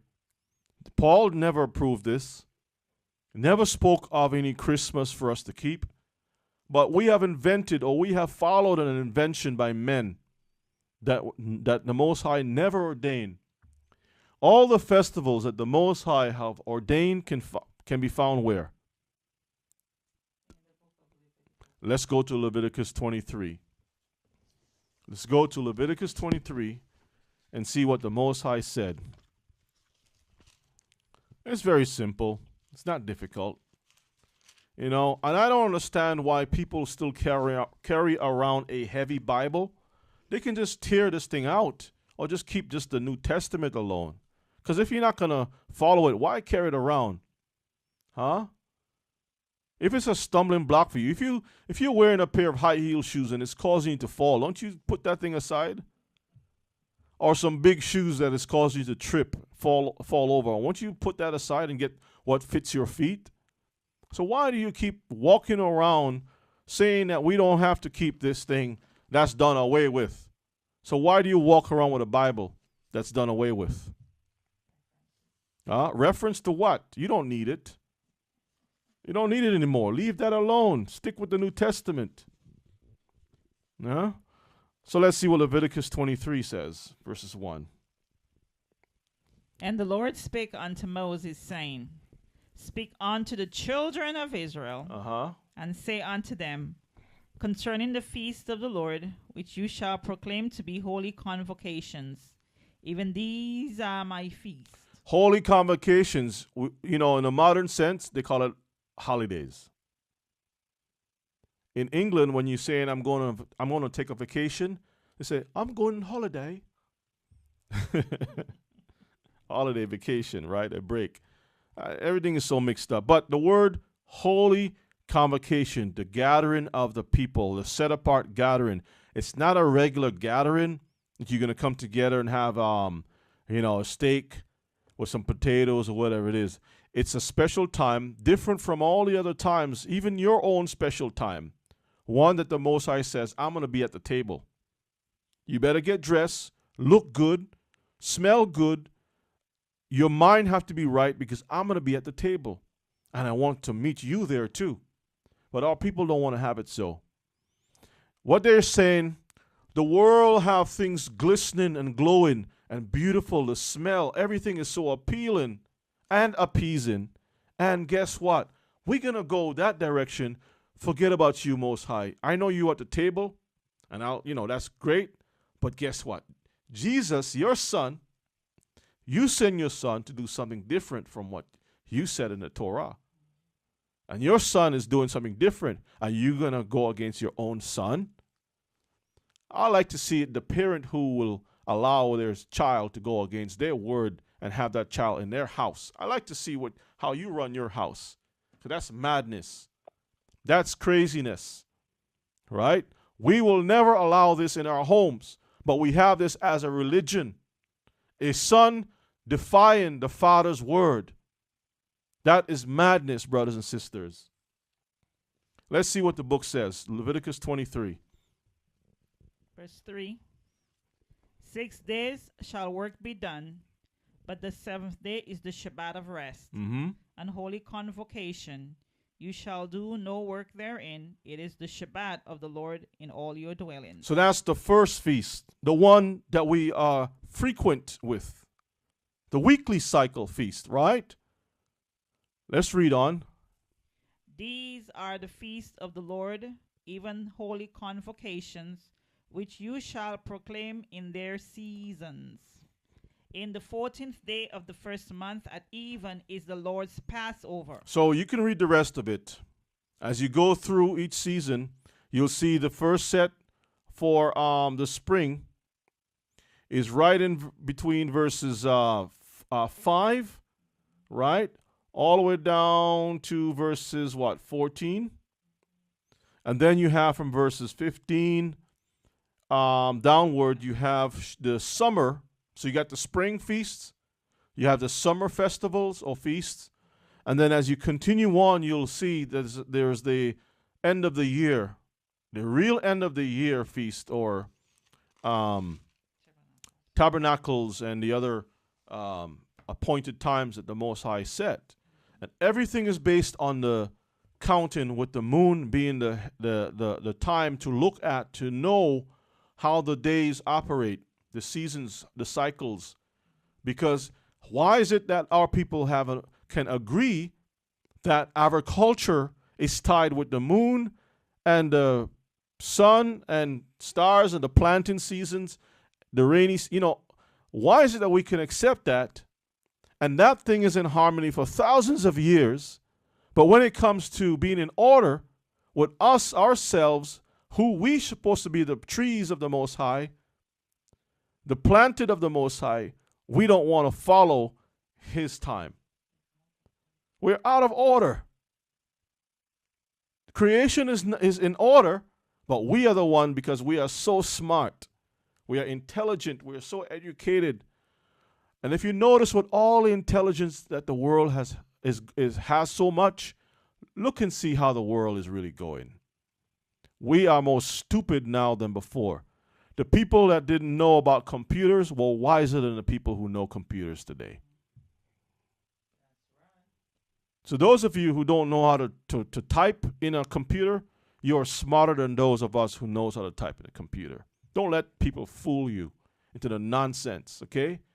Because we are actually witnessing a decline in society when men think that they're wise, but they are more foolish than before, and society is going down the hill very, very fast. And the more technology is bringing out more death, more cancers, the more solutions that they throw through their sciences and their resolutions and their computations, and all of the science that they have is not making anything better. It's bringing more diseases. It's bringing new diseases. It's bringing, the food is poorer than before. The food don't even have taste anymore. It doesn't even smell like food anymore. You can't even find seeds and fruits anymore. You can't, males can't even produce the healthy sperm that they're supposed to. They got to go get hormone shots. The women are off. Their cycles is up and down all over the place. Everything is so messed up. And we are supposed to be more intelligent than before. There was a movie that I watched. I forgot the name of the movie, but if I mention it, some of y'all can probably... Prometheus, that's the movie, Prometheus. Prometheus is a movie that's based on the Alien series, okay?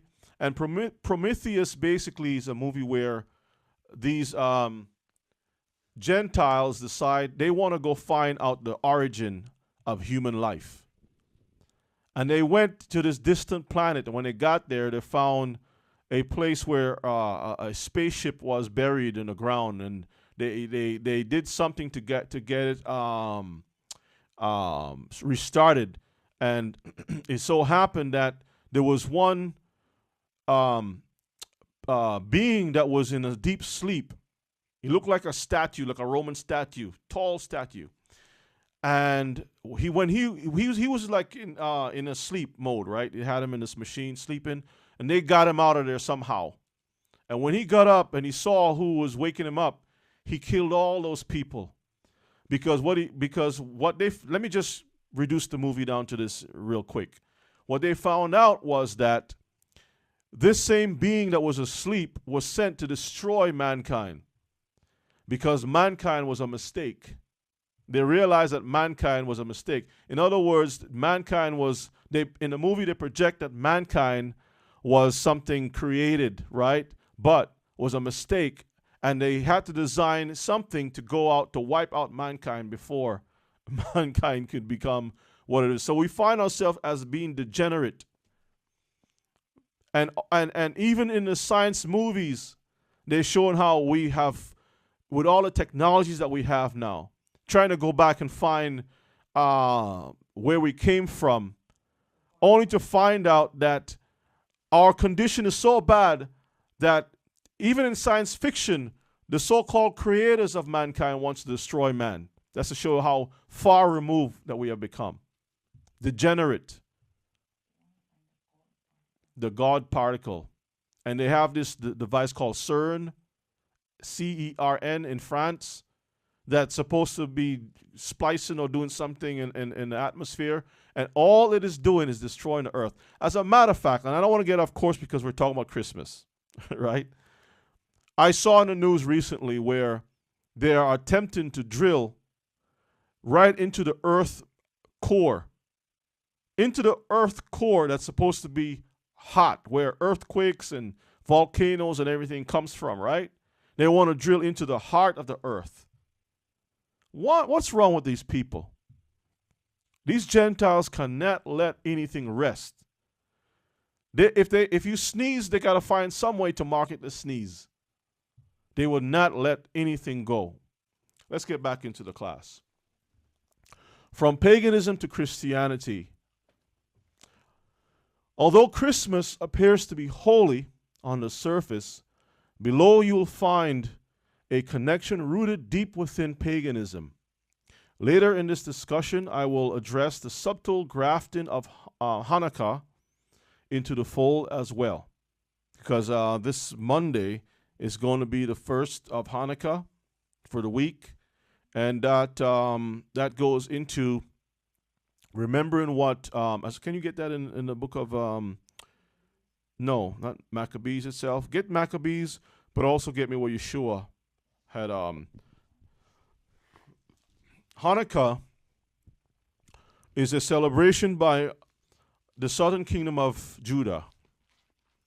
When we fought against the Greeks, that this is before Messiah, Yeshua, Christ, Jesus, came on the scene, before John the Baptist came on the scene, we had our people, especially the priests, who rose up against the Grecian Empire.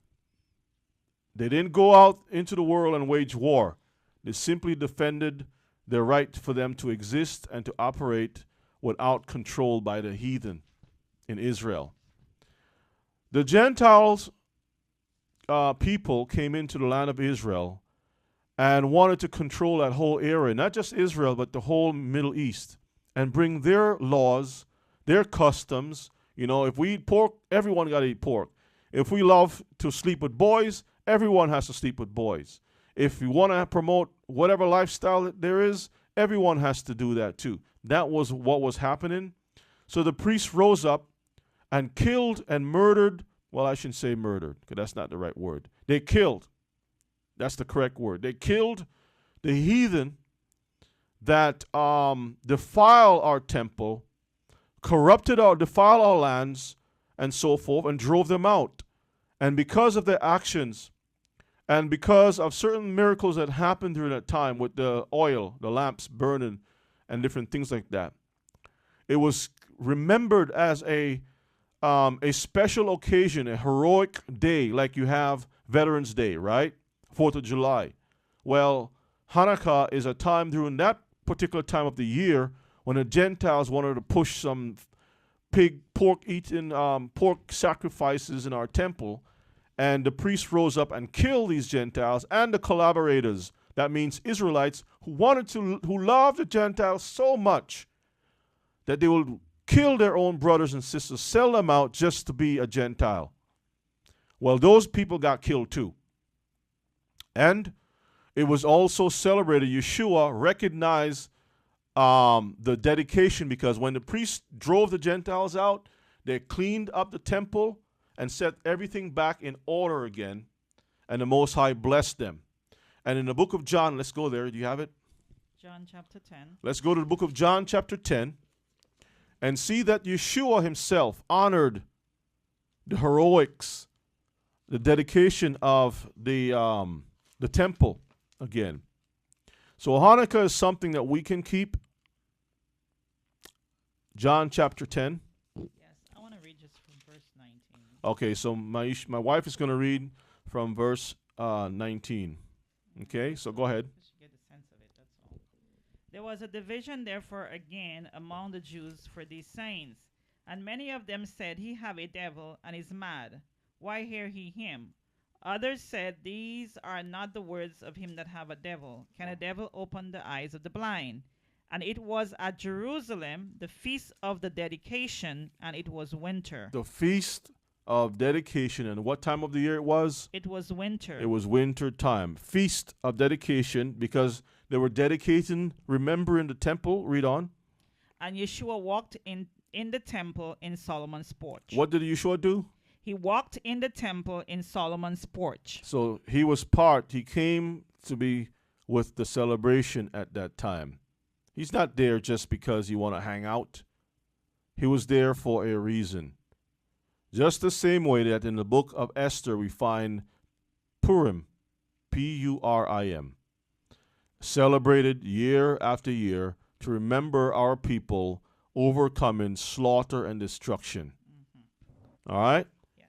So we have Leviticus 23 that outlines what the Most High wants us to keep regardless, and that's a holy or set apart time. We cannot work on those times. But then we also have Hanukkah, which we can work. But if you want to take the time off as a family, you can do so. Okay? And to remember our own history. Why do we remember St. Patrick's Day? Why do we celebrate 4th of July? Got the hot dogs on the grill. Why do we celebrate all these things that the people have? But when we open the Bible, we hate the things in the Bible. We have excuses. Oh, I don't have to do that. I don't need to do that. That's done away with. But you don't mind wearing green on a day to celebrate St. Patrick's Day.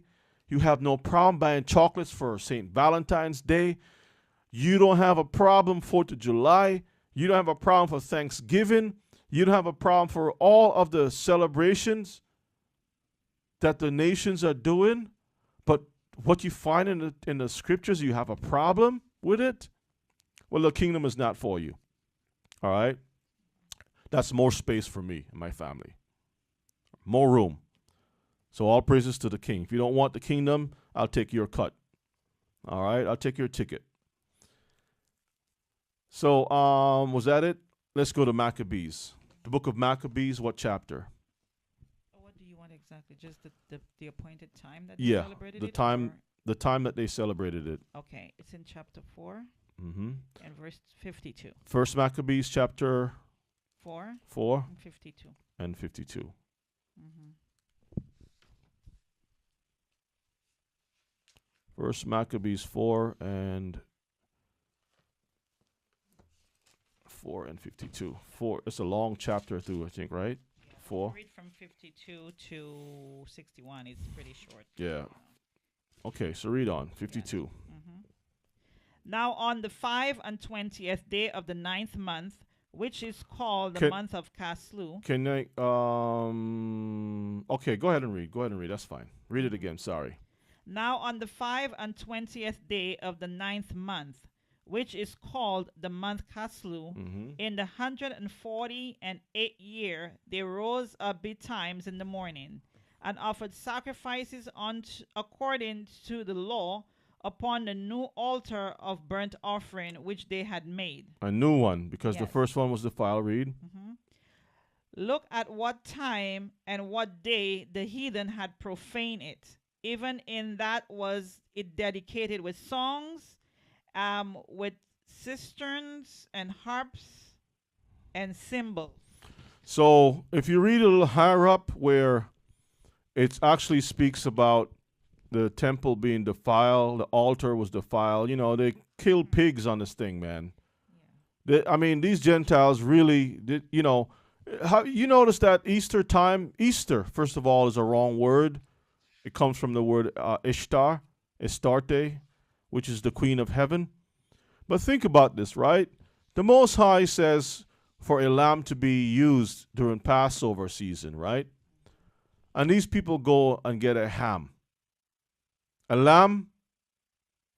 ham instead of a lamb.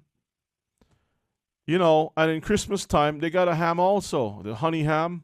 Stuff an apple in the mouth, got that thing spread out on the table with the, nice red color or whatever it is. See, these people have a nerve. If you want to do your thing, but don't put the name of the Lord with it. Don't put the name of the Lord with your heathen practices. Call it whatever you want, but don't call it the Lord's feast. Read on. Okay. Then all 55. Then all the people fell upon their faces, worshiping and praising the God of heaven, who hath given them good success. Mm-hmm. And so they kept the dedication of the altar 8 days. You see, it's what it's called? Dedication. Mm-hmm. The dedication of the altar for 8 days. And offered burnt offerings with gladness, and sacrificed the sacrifice of deliverance and praise. Mm-hmm. They decked also the forefront of the temple with crowns of gold, and with shields, and the gates and the chambers they renewed, and hang doors upon them. See that? They cleaned up the place. Read. Thus was there very great gladness among the people, for that the reproach of the heathen was put away. Moreover, Judas and his brethren, with the whole congregation of Israel, Now these are priests. Read. ordained that the days of the dedication of the altar should be kept in their season from year to year by the space of 8 days, from the 25th day of the month Caslu, with myrrh and gladness. At that time also they build up the Mount Zion with high walls and strong towers round about, lest the Gentiles should come and tread it down, as they had done before. And they set there a garrison to keep it, and fortify Bethshura to preserve it, that the people might have a defense against Idumea. House, secure house, Bethshura, secure house. So they made the house secure. They built a wall right around it to protect the temple, because that's the heart of Jerusalem. That's the place where the Most High is very sacred to our people. So that's what happened, brothers and sisters. That's why we honor the time of dedication. Read on. Was that it? That was the last verse 61. Yeah. Okay. And you notice why they put it there, against Idumea. Against Esau. Esau. He says they build up a wall against Esau, because the Edomites came in with the Greeks and did what they had to do. See, there's always been a war between Jacob and Esau, because Idumea is another word for Esau. Was there something you wanted to say? Okay, so let's look at this picture I have up on the screen, where you got this Christmas tree, you got the roots. The roots actually is in Babylon. Then you have the roots producing a tree. You got Rome involved. You got Greece and Rome. And then you have the Catholic Church taking over from the Roman Empire, now they're called the Holy Roman Empire. And then out of this same tree, you have all this different denominations. You got the Orthodox, you got the Methodist, Anglican, the Baptist, the Seventh-day Adventist, you name it.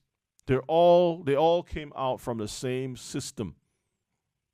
That's why it's not hard for them when the Pope shows up. I remember the video, and also it's in that documentary, that teaching that I put out called Pagan Christianity. If you haven't seen it, go check it out. And in it, you can see where the Seventh-day Adventist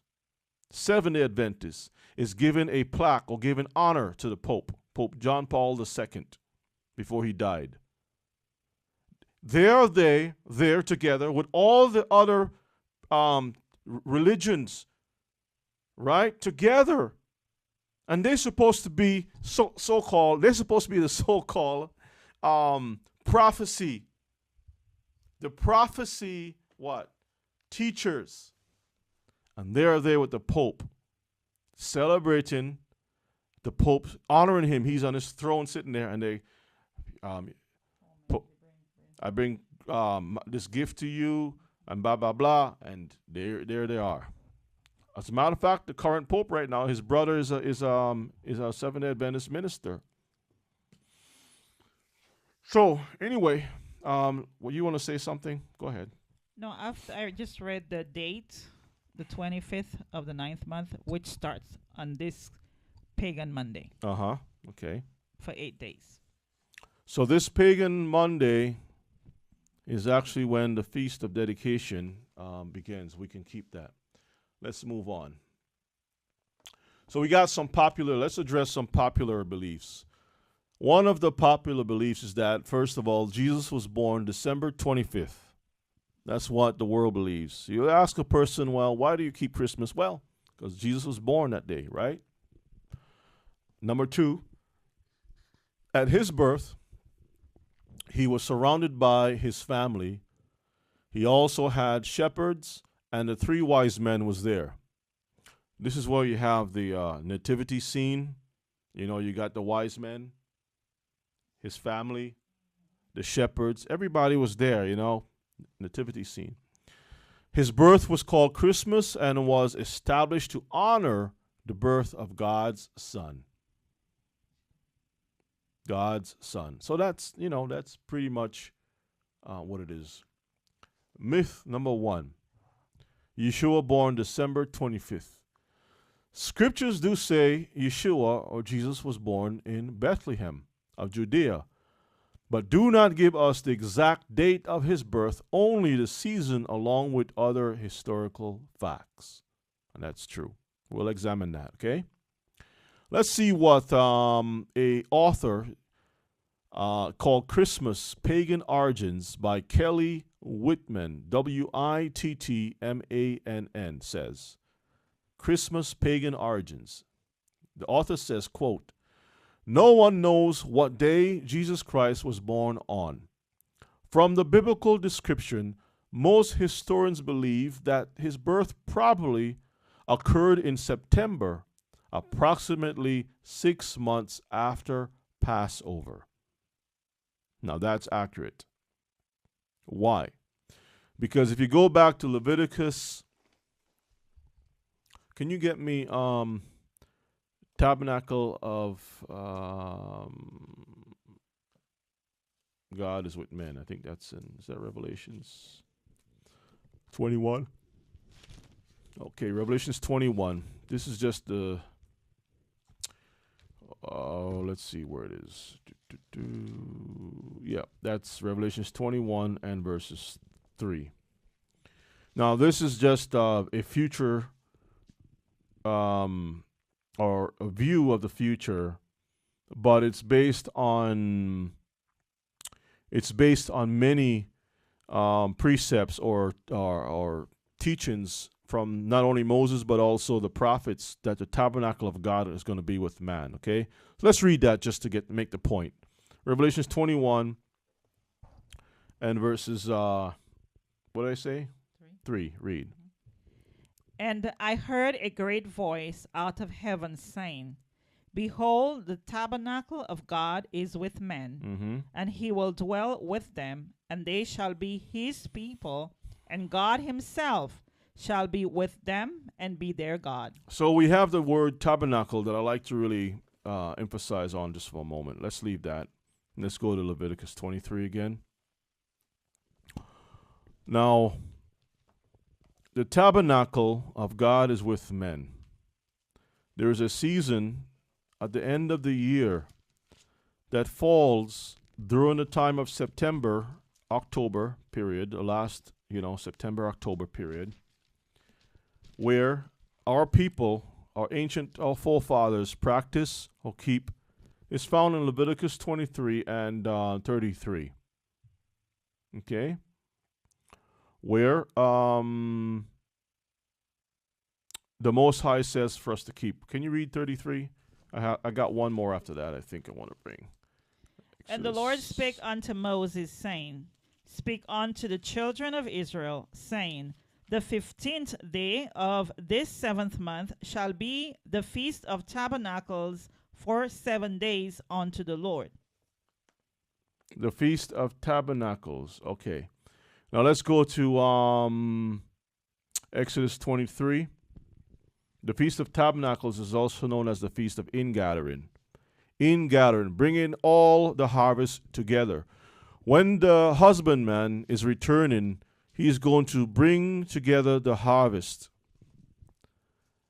So, according to the historians and also according to the Bible, the scriptures, we'll see how Yeshua actually was born around the time of the fall season.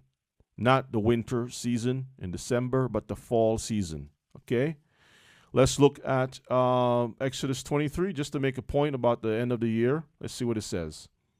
And the end of the year is not December. That's another folly. The year begins in the spring when life comes forth. Passover is in the spring. And then you have the end of the year, which is the fall. When you start your crops at the beginning of the year in the spring, and when you take your last crops up from the ground and you're harvesting everything and everything is going to rest, that's the end of the year. Then the earth goes into a rest period for the 3 months and then it starts again. All right, so winter is a sleep time. But the Gentiles wouldn't have it so. They want us to believe that the beginning of the year starts January 1st in the middle of winter. So let's see what the Bible says about the end of the year. Exodus 23 and verses 16. You want to start at where? 16 is fine. Okay.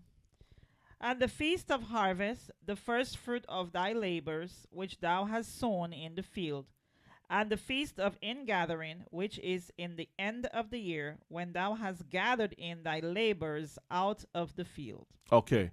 Now think about this as far as agricultural standpoint. And I'm probably going to repeat this again, but I'm going to say it now since it's fresh on my mind. Where remember that Mary was with child, right? And there was no room in the inn. The hotel rooms were booked. The hotel and the motels, every place that you can have a guest, it was booked. Now, it is interesting that first of all, we have to find out what could be happening that time of the year that can cause an influx of people. So many people that there's no place to stay. According to the Bible, the end of the year, you have many people bringing their goods. First of all, you got to bring your stuff to Jerusalem to offer it up to the Most High.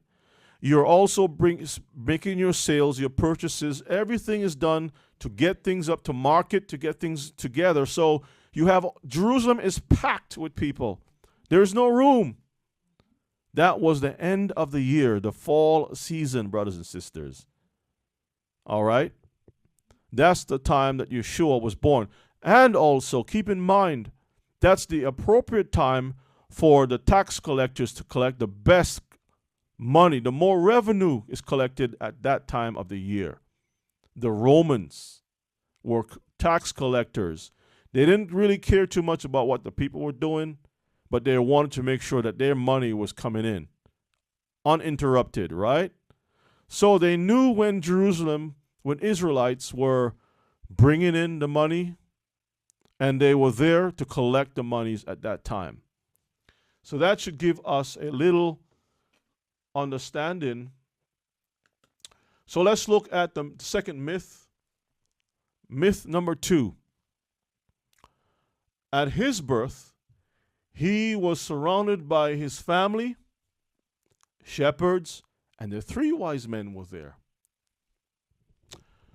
Let's see what the scripture says. Scripture do say that the shepherds found him lying in the manger as a baby, but the wise men did not see him until he was about 2 years old, and that they found him in a house and not a manger. Let's look at the facts. Let's go to Luke chapter 2, verses 1 to 8. The book of Luke chapter 2, verses 1 to 8.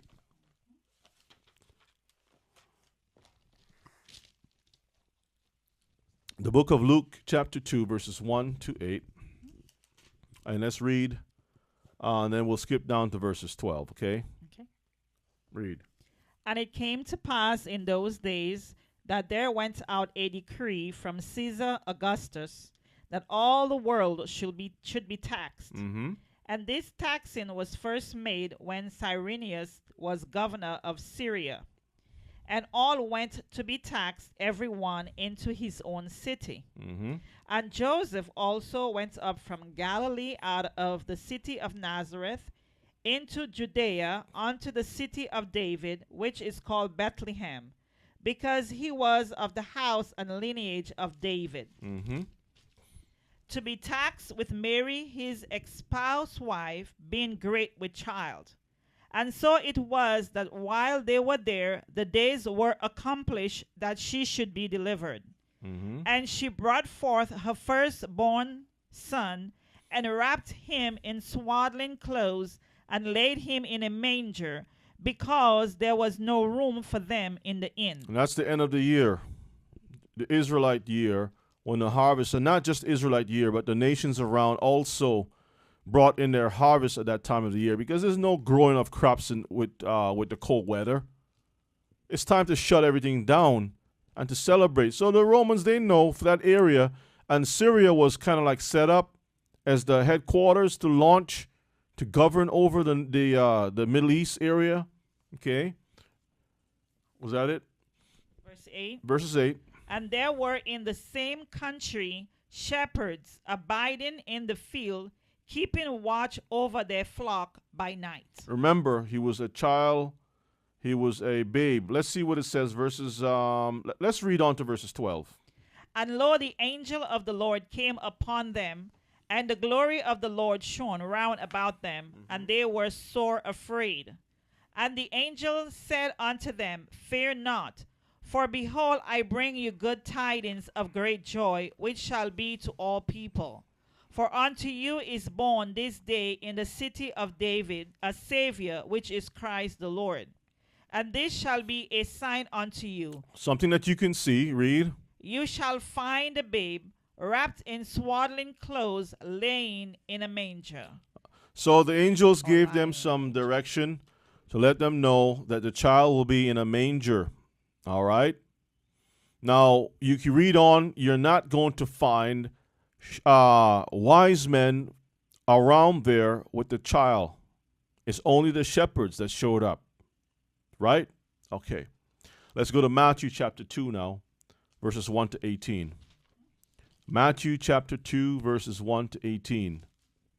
So the shepherds saw a child. Let's see what Matthew has to say.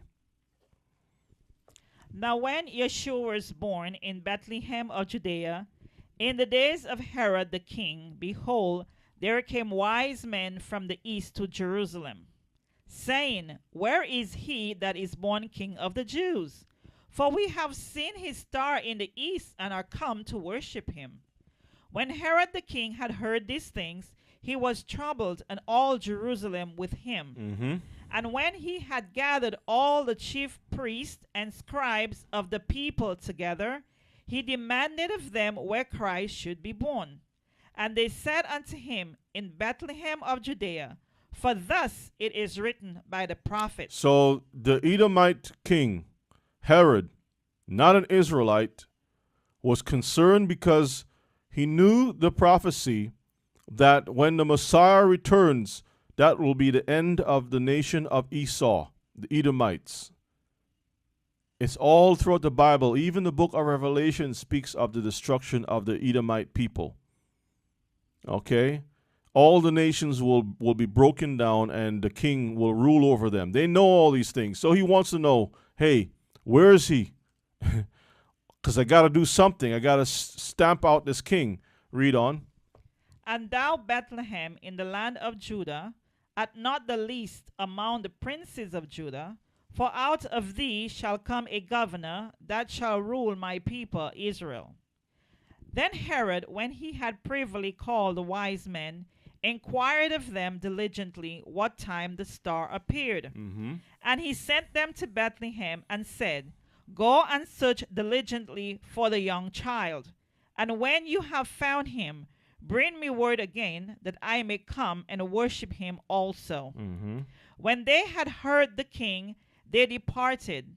And lo, the star which they saw in the east went before them till it came and stood over where the young child was. The young who? The young child A was. child. What verse are you on? Verse 9. Verses 9. So a young child was, not a baby, a child. Verse 10. No, hold on. Where the young child was. Now, Herod wanted to worship because the prophecy says that the nations will have to worship him. So Herod was trying to tell the priest or the other men, hey, I want to fulfill this part here. That's the reason why that I want to do this thing. But that's not what the prophecy said. The prophecy says they're going to worship him because he's going to use a rod of iron on their backs. That's the part that they left out. You see? So let's go to verses 10, right? So a house, not a manger, but a house. Read on. Verses 10. When they saw the star, they rejoiced with exceeding great joy. Mm-hmm. And when they were come into the house, they saw the young child with Mary his mother, and fell down and worshipped him. And when they had opened their treasures, they presented unto him gifts, gold and frankincense and myrrh. And being warned of God in a dream that they should not return to Herod, they departed into their own country another way. So where was the shepherds? Because this is in their house. They were in their own house. They were not in a manger. Right? And this is a different time also, because you are bringing gold into a place where there are a bunch, and during the time of the year when you have a lot of money transactions passing back and forth, monetary transactions, there are thieves all around Judea trying to see if they can get a cut, right? Zealots or whatever it is, bandits. So imagine these wise men showing up. They have to have a caravan to protect themselves or move very secretively to carry their merchandise, right?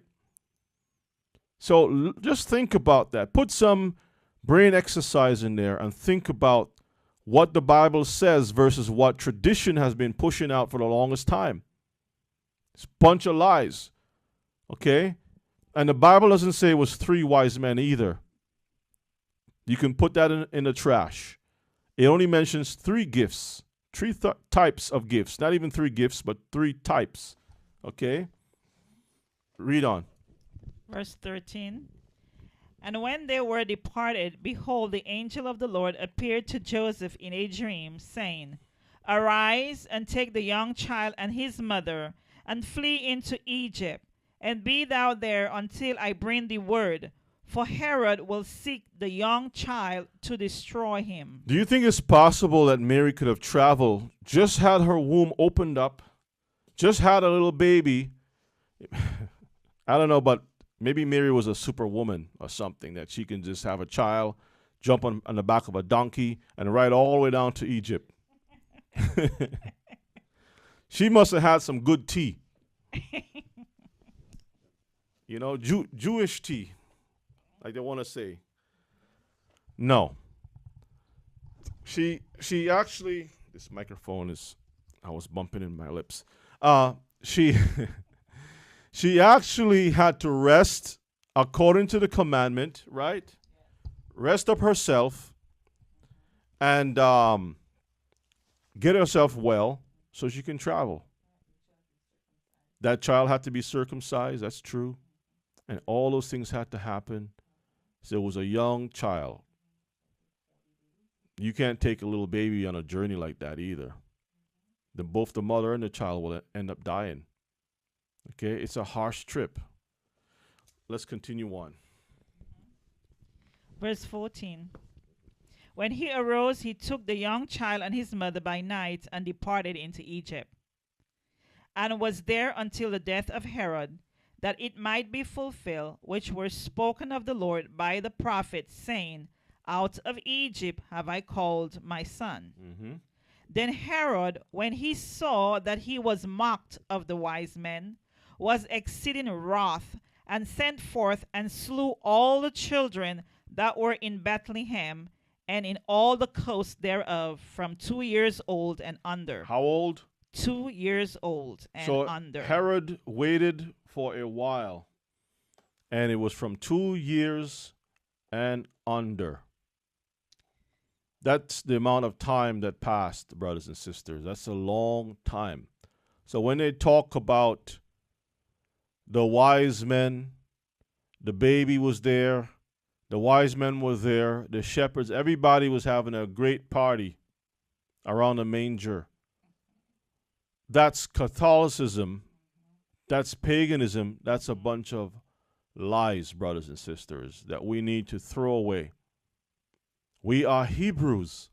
We're not Gentiles. Maybe the Gentiles can drop a child, jump on a donkey, and ride down to Egypt with no problem.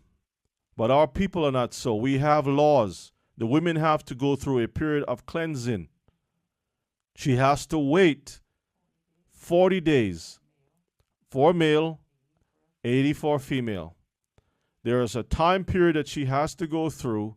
Child has to be circumcised. The house, there's so many things that the Gentiles don't even put in there as far as ancient Israel is concerned, the ways of our forefathers. All right, was that it? No. Read 2 on. years old and under, according to the time which he had diligently inquired of the wise men. Mm-hmm. Then was fulfilled that which was spoken by Jeremy the prophet, saying, In Ramah was there a voice heard, lamentation and weeping and great mourning, Rachel weeping for her children, and would not be comforted because they are not. So it goes back to the prophecy as far as what will happen in in the book of Jeremiah, in Bethlehem. So let's go to our second, let's continue our myth section, right? Shepherds being out in wintertime. Well, let's take a look at what Jacob had to say, because Jacob was one of the best examples of a true shepherd. Let's go to Genesis chapter 31 and 40. Laban, greedy uncle Laban,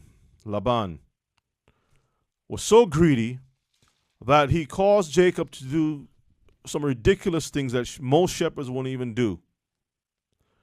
In that part of the world, brothers and sisters, it gets very cold at night. In the day, it's very hot, and at night, it's extremely cold. You got two extreme temperatures, right? Shepherds don't just hang out with sheep at nighttime during winter time, because it gets snow over there too. In the northern parts of Israel. And if it doesn't have snow, the temperature is cold. Okay? So let's see what happened to when Jacob were up in Syria area, the north of Israel. What happened to him? Genesis 31 and 40.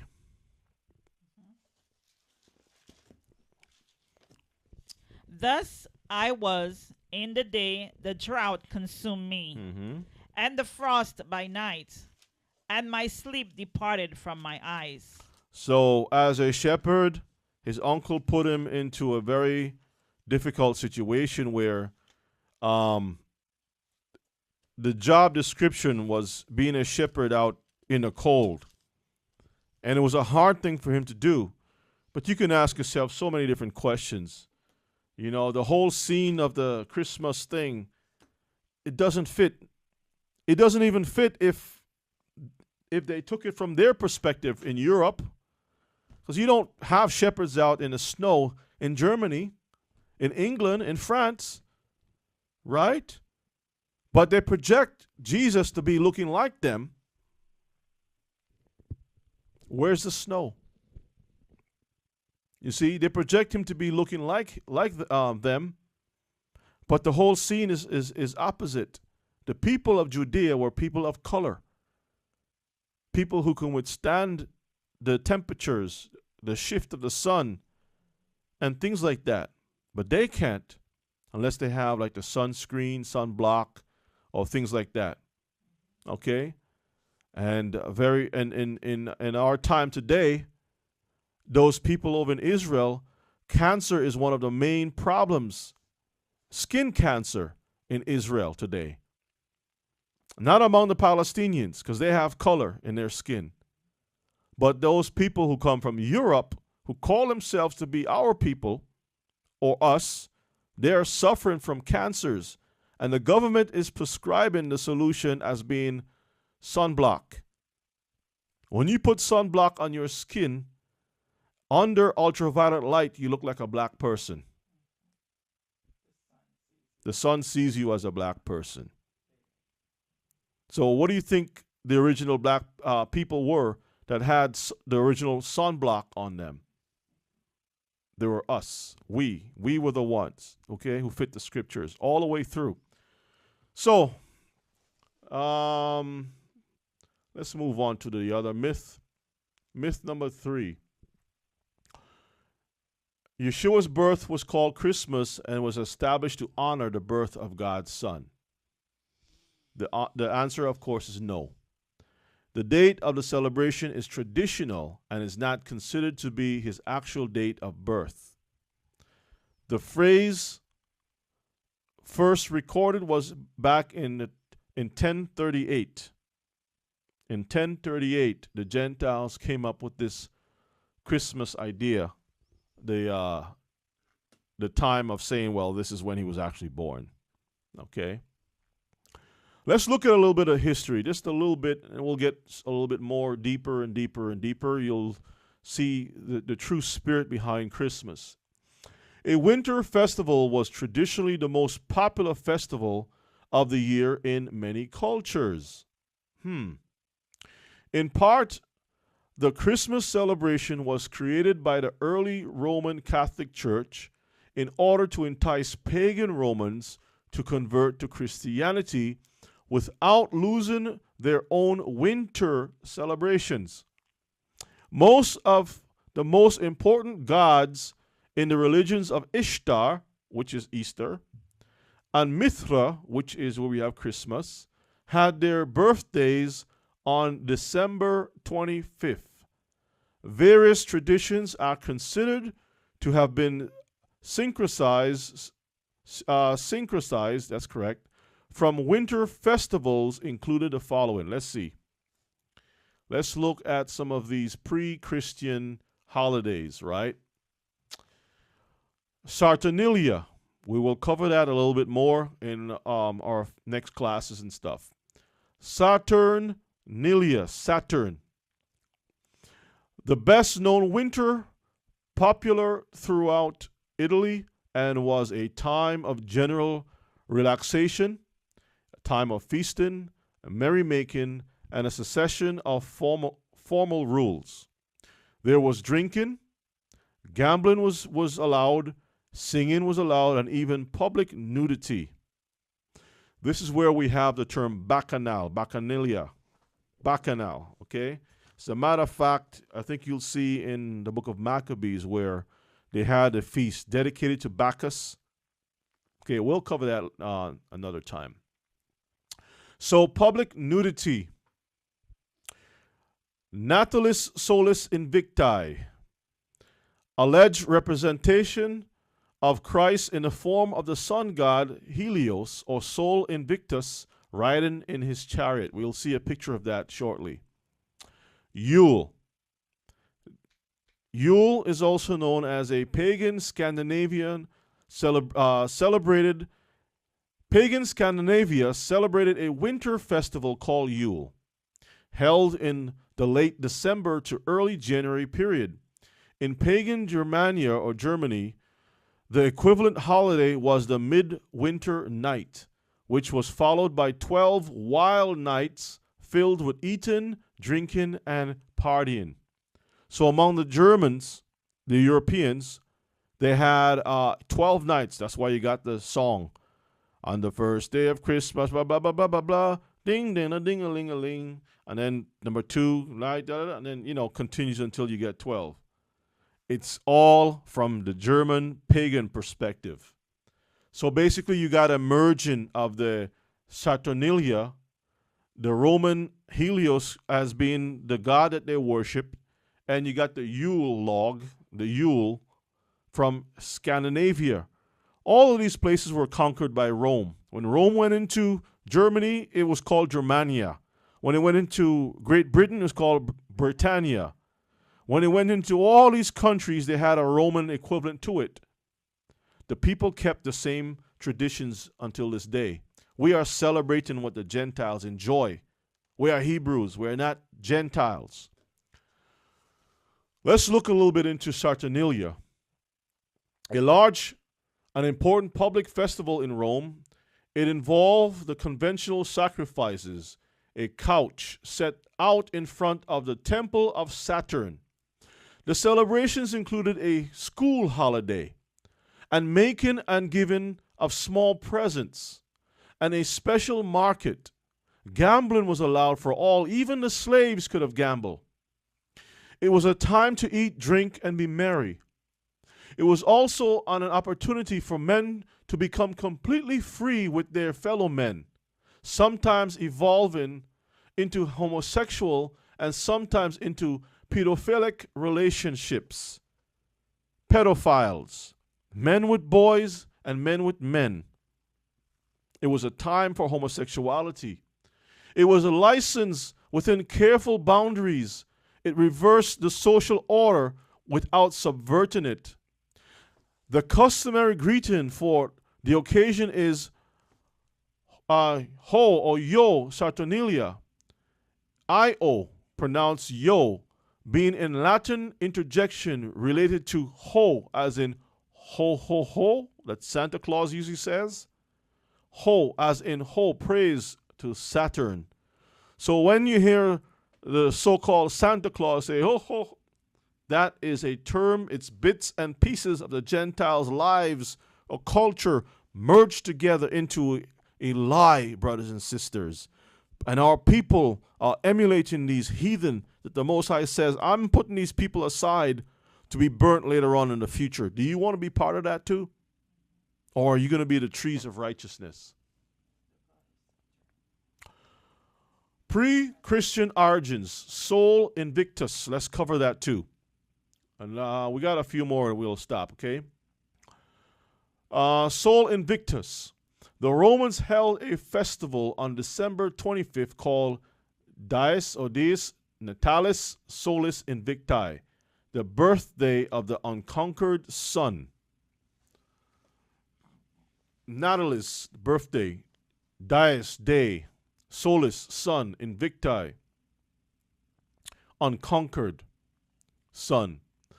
The Sol, S-O-L, Sol, Invictus Festival has a strong claim on the responsibility for the date of Christmas, according to the Catholic Encyclopedia. So the Catholics are saying, we got it from the pagans, but we are selling it to you as Christ's birthday. Solar symbolism was popular with early Christian writers, as Jesus was considered to be the son of righteousness. So you look at some of these coins, these Roman coins, you can see on one side of the coin, we have a chariot driven into the heavens by a person wearing a crown on the head, looking like the rays of the sun. That was Sol Invictus, okay? Or Sol. And that's where you have the Statue of Liberty with those a crown on the head, just like pointing out. It's all Roman practices, Roman images of the sun worship, okay? So the horse was being pulled going either, I think it's around the sun or something like that. The chariot symbolizes the sun rising from the earth, going up in high like noon, and going down to the end like it's setting. Okay. Let's look at another piece, from sun god to son of God. Christian iconography adopted some of the artistic language of paganism. The depiction of Christ with a halo relates to late antiquity usage, but the radiated crown also appears. That radiated crown that I talked about, like you see in the Statue of Liberty, right? According to the New Catholic Encyclopedia, 1967 article on Constantine the Great, it says, quote, besides, the Sol Invictus had been adopted by the Christians in a Christian sense. Adopted meaning it wasn't part, but now we took it. But now it becomes a Christian ideology, right? As demonstrated in the Christ as Apollo Helios in a mausoleum discovered beneath St. Peter's in the Vatican. Indeed, quote, from the beginning of the 3rd century, Son of Justice appears as the title of Christ. So they have a picture of a pagan deity that now, his name was Apollos Helios, but now he's called the Son of Righteousness, or the Son of Justice, the Son of God. Okay? So you have this marketing, this transition from paganism. Now it's labeled as something righteous because early Christian writers put this thing out. And over a period of time, that dog that was unclean is now accepted as a soup or broth we all can enjoy. That thing that was once unclean now is accepted. Brothers and sisters, this is an abomination in the eyes of our King. Let's continue on. The date for Christmas may also bear a relation to the sun worship. According to the scholars under Syriac Bishop Jacob Bar Salibi, writing in the 12th century, quote, it was a custom of the pagans to celebrate on the same 25th December the birthday of the sun, at which they kindled lights in token of festivity. In these solemnities and revelries, the Christians also took part. So not only the pagans were doing it, but the Christians also joined in. Accordingly, when the doctors of the church, the ones who make the laws, the doctrine of the church, that's the doctors, right? The scholars, the professors, perceived that the Christians had a leaning to this festivity. Let me read it again. Accordingly, when the doctors of the church perceived that the Christians had a leaning to this festival, they took counsel and resolved that the true nativity should be solemnized on that day. So they got together and says, hey, you know what? If the people is for it, hey, why not? Let's join. Let's go along with the people and give the people what they want. Okay? It's kind of like what Aaron did when he went along with the people and made that calf of gold, right? This was cited in the book Christianity and Paganism in the 4th to 8th centuries by Ramsay McCullen, Yale, 1997, page 155 as a reference. Let's touch a little bit about Yule, and then we'll try to wrap it up here. Yule. Yule is the celebration of the rebirth of the Oak King, or the Sun King, the giver of life that warms the earth. Bonfires were lit in the fields. Crops and trees were wassailed with toast of spiced cider. So if you notice during this time of the year, the pagans have out, you go to Walmart, you go to the stores, grocery stores, you see spice apple cider. Don't buy that, brothers and sisters. That is designed at that particular time of the year to celebrate the oak king or the pagan Yule king's deities that the people or the spirits that they honored in their past. We are honoring the gods of the fathers of the Gentiles. We need to honor the God of our forefathers. Let's continue on. Yule equals sun worship. The festival of Yule represents the welcoming or the returning of the sun.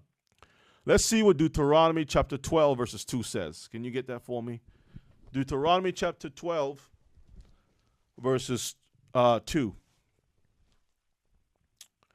And then we'll pick it up at Ezekiel 6 and 13.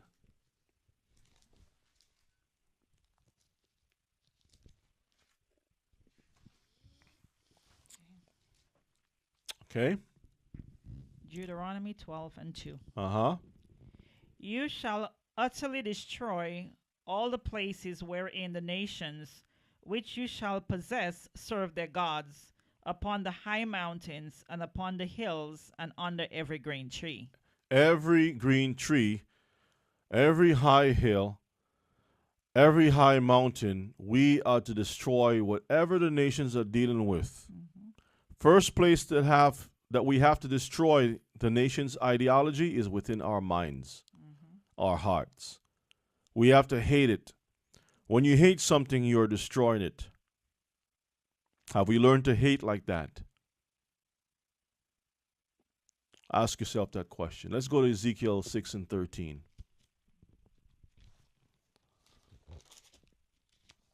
Because usually when a person hates you, they will destroy you with their words, with their mouth.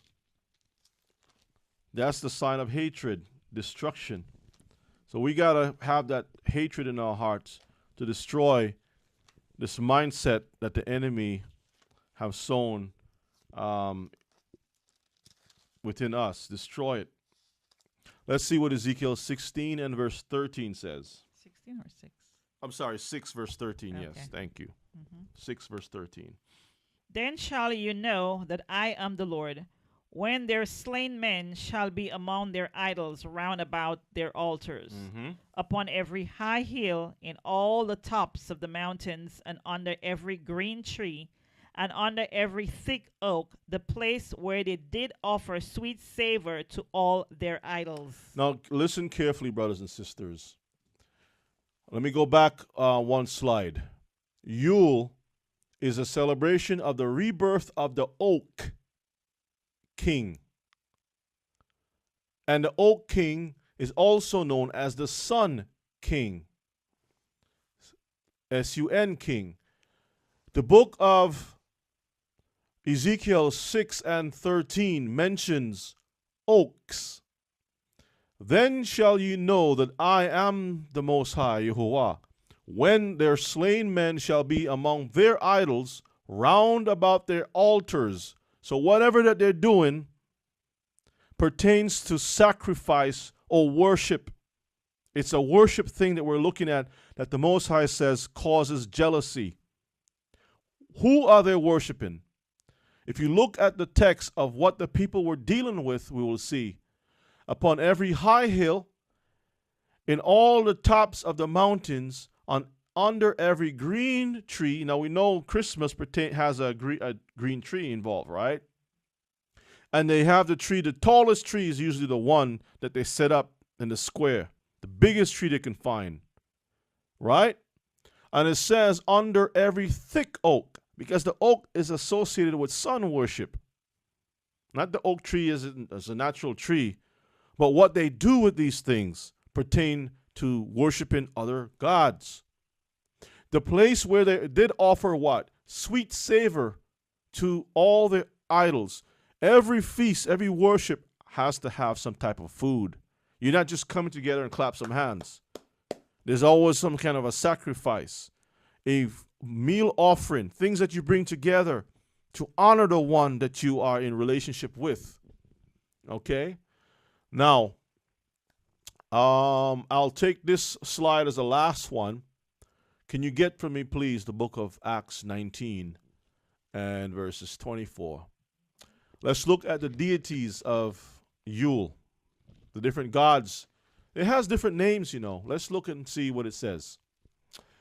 Goddess Bridget, Isis, Demeter, Gaia, Diana, the Great Mother, is also one of the deities of Yule. Gods is also known. So we looked at the goddesses, right? That's the female ones, the deities. Bridget, Isis, Demeter, so forth, right?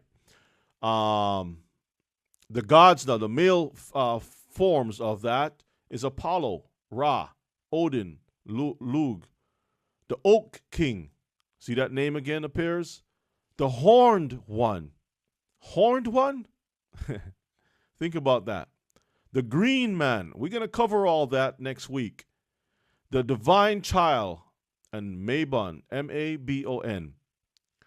So these are the deities. And if you can see the picture that I have on the slide, we see that there's a man with lots of gold coming out of a bag or gifts. Above his head, he has horns like a deer. He's known as the Horned Man. Okay, the Green Man, he's also known as the Oak King.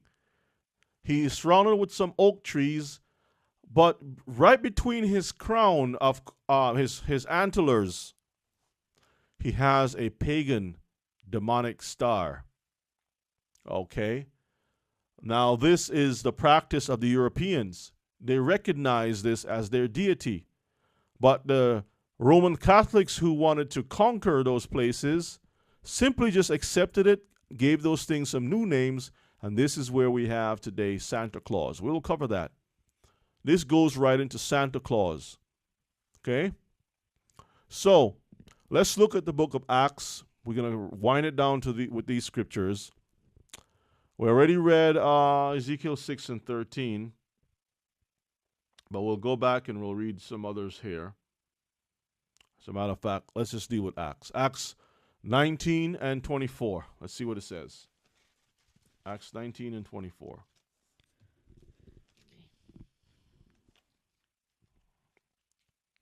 Yeah, you can go ahead.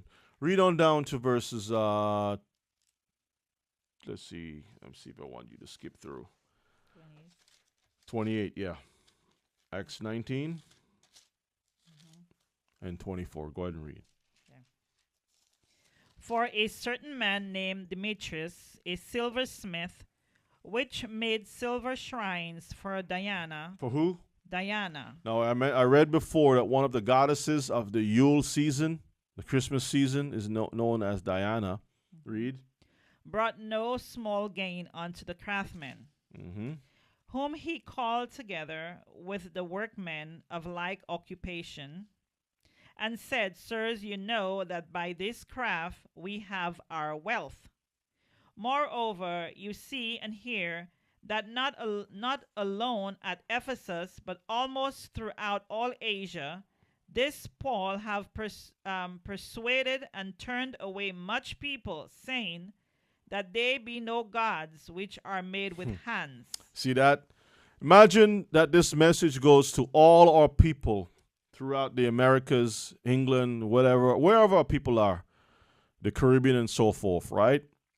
Can you imagine we would actually shut down the economy if the message goes out that we are Israel, we're not supposed to celebrate these feasts, and our people says we are not spending any money at all when it comes to Christmas? Do you know that the stock market would actually crash?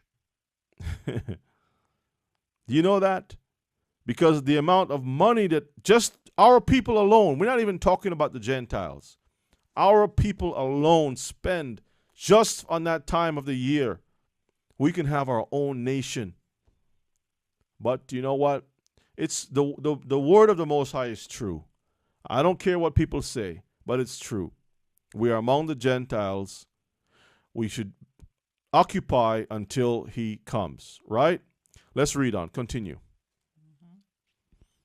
Moreover, you see and hear that not alone at Ephesus, but almost through all Asia, this Paul have persuaded turn away much people, saying that they be no gods which are made with hands. What verse are you on? Verse 27 now.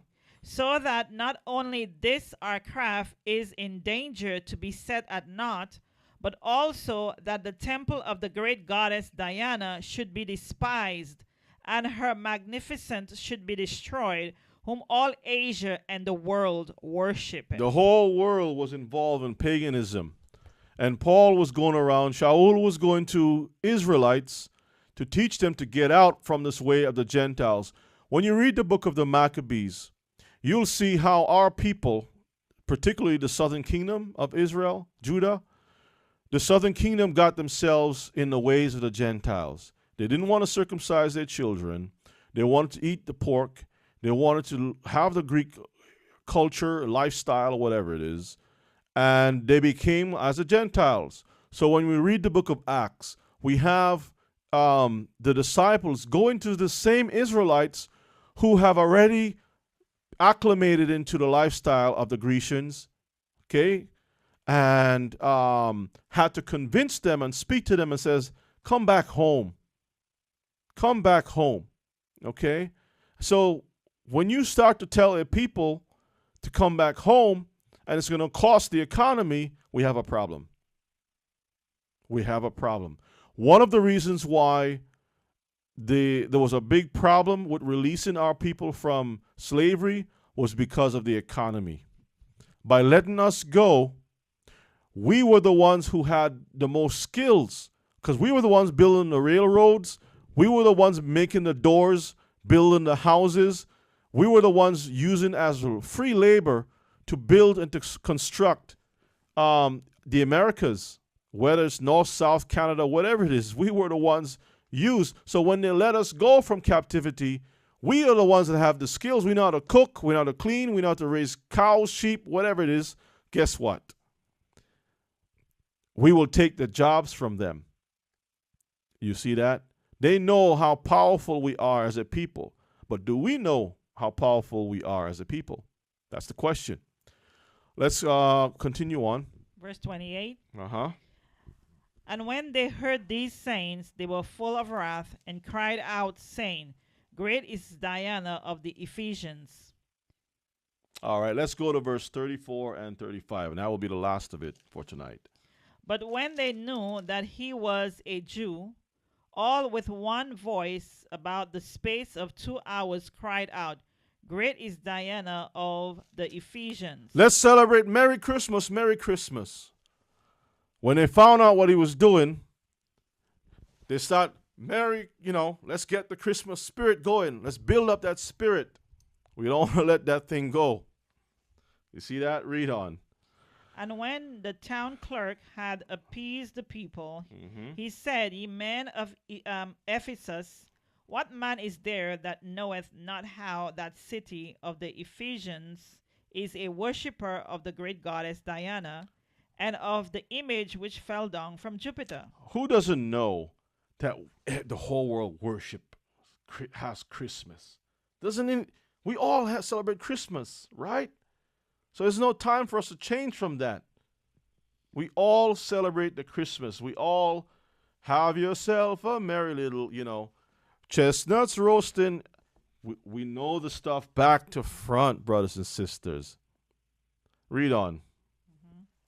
Seeing then that these things cannot be spoken against, he ought to be quiet and to do nothing rashly. You can read on a little bit. For he have brought hither these men, which are neither robbers of churches, nor yet blasphemers of your goddesses. Wherefore, if Demetrius and the craftsmen which are with him have a matter against any man, the law is open, and there are deputies. Let them implead one another. So to summarize what's happening here, they got together and says, hey, you know what? We have a legal way of dealing with the situation. Let's pull out the law to handle this matter. And that's why we find within this culture that there are certain laws. It's on the calendar. When you look at the calendar, it's there. Christmas is on the calendar. Easter is on the calendar. Valentine's Day is on the calendar. And many of these things. The banks shut down. People, imagine that they make more money selling us things at 80% off. So why can't you do that on a regular day and still make money? That goes to show how big a lie this whole Christmas thing really is about. So, so brothers and sisters, we need to find our way out of the house of darkness and come into the house of light, the house of understanding, the ways of the Most High, right? Bethlehem, the house of bread. Let's go back to the house where the bread is found, and let's feed on the Torah, the words of the Most High. So the image that we find out there, brothers and sisters, that Christianity is put out, I would say these words: come out of her, my people. Okay? You have a question? Are there any questions or any comments from our brothers and sisters on the call? Anything you'd like to share? You're doing a great job.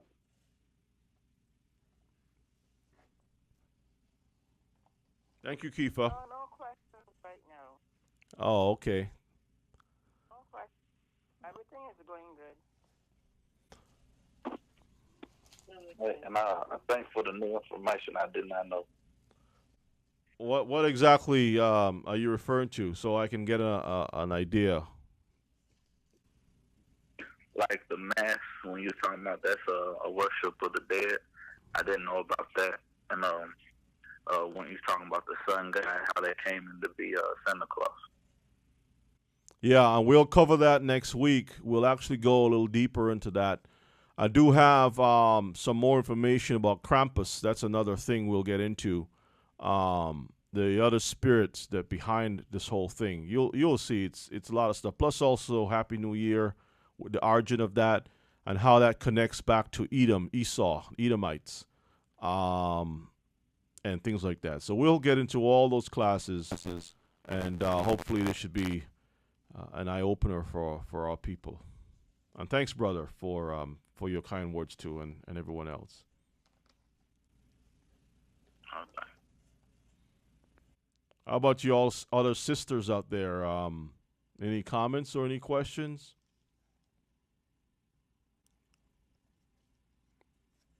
All right. Comment that up. Say again?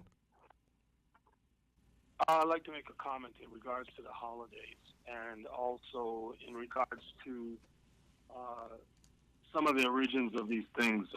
I think a lot of our people don't realize that the sense of the holidays, the sense of the music, the sense of the different spells that's being used in the ways how these holidays are set up is the same way how you get the understanding of Superman and Kryptonite.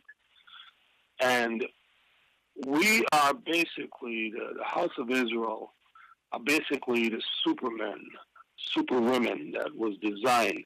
These holidays and these things, the more we indulge, the more that we get attached, the more that we let down our guard. They are the kryptonite of us. You know, those things are what basically steal our power, steal our energy that is supposed to surround us from the Most High. And the more that we stay attached to it and disregard it and not really take it serious, it's a detriment of our soul and our sanity. So we must stay focused on understanding what the Most High has in store for us. That's pretty good, Kifa, because you're actually, what comes to mind when you mention that is the book of Judith, where Judith, that's a really good book because it shows how, in that book, it actually shows how the enemy was able to do some reconnaissance. They research our people to see what the kryptonite is for our people, as you mentioned. And basically the kryptonite, the weak point for our people is simply not keeping the Most High's commandments. Whenever we fail to do so, that allows the enemy, that makes us weak and allows the enemy to come in and to destroy us as a people. And they can do whatever they want with us. So you are correct that you know. Yeah, go The ahead. reason why I bring that up is because we realize that they already know the distance of where to go based on the fact that they search out all these things according to Psalm 64. They know exactly our weak points, our weaknesses. They know exactly what to induce and indulge in the foods. Everything is contaminated from the water back down to the food. And if we allow this contamination to accept the contamination in our soul, we also is building up a barrier away from the Most High blessing. Yep, it prevents the Most High from blessings. That's correct. That is absolutely true.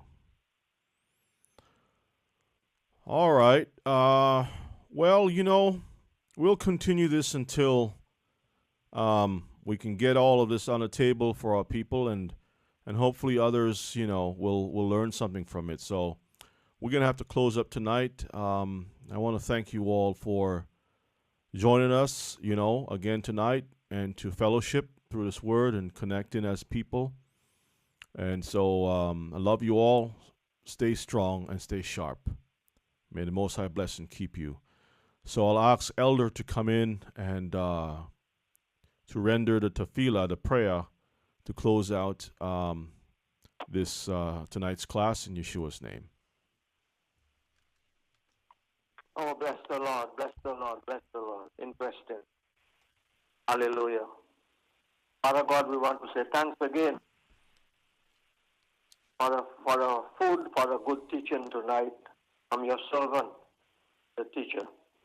Thank you again, dear Lord, that you have put in those Bible verses, the scriptures and the examples that is set up, dear Father, in the Bible, that you say that teachers who teach the people, as Ezekiel said, you teach them, you warn them for me, and teach them that if nobody blood will be not on his shoulder. I thank you again for the teaching tonight.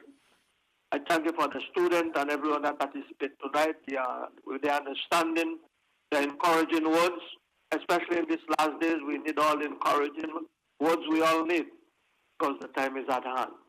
We pray, dear Lord, that may bless us tonight. Bless the service and everything, and continue to bless the teacher, and continue to inspire him that another night like this, he will come stronger and stronger every day. That your people will wake up everywhere. All the Israelites that are here will wake up, and they will repent and come to you before it is too late. Bless us all tonight and dismiss us with your blessing tonight. And if any is sick, Lord, I pray that I may touch their bodies, that they to be receiving healing, and your name may be lifted up. Because we thank you for hearing our prayers, and we ask it through your Son, Yeshua name we pray. And everybody say amen. Amen. Amen. Amen. Amen. Amen. Laila Tov. Laila Tov. The Lord, bless the Lord. Hallelujah. Shalom. Shalom, shalom. Everyone, God bless you all.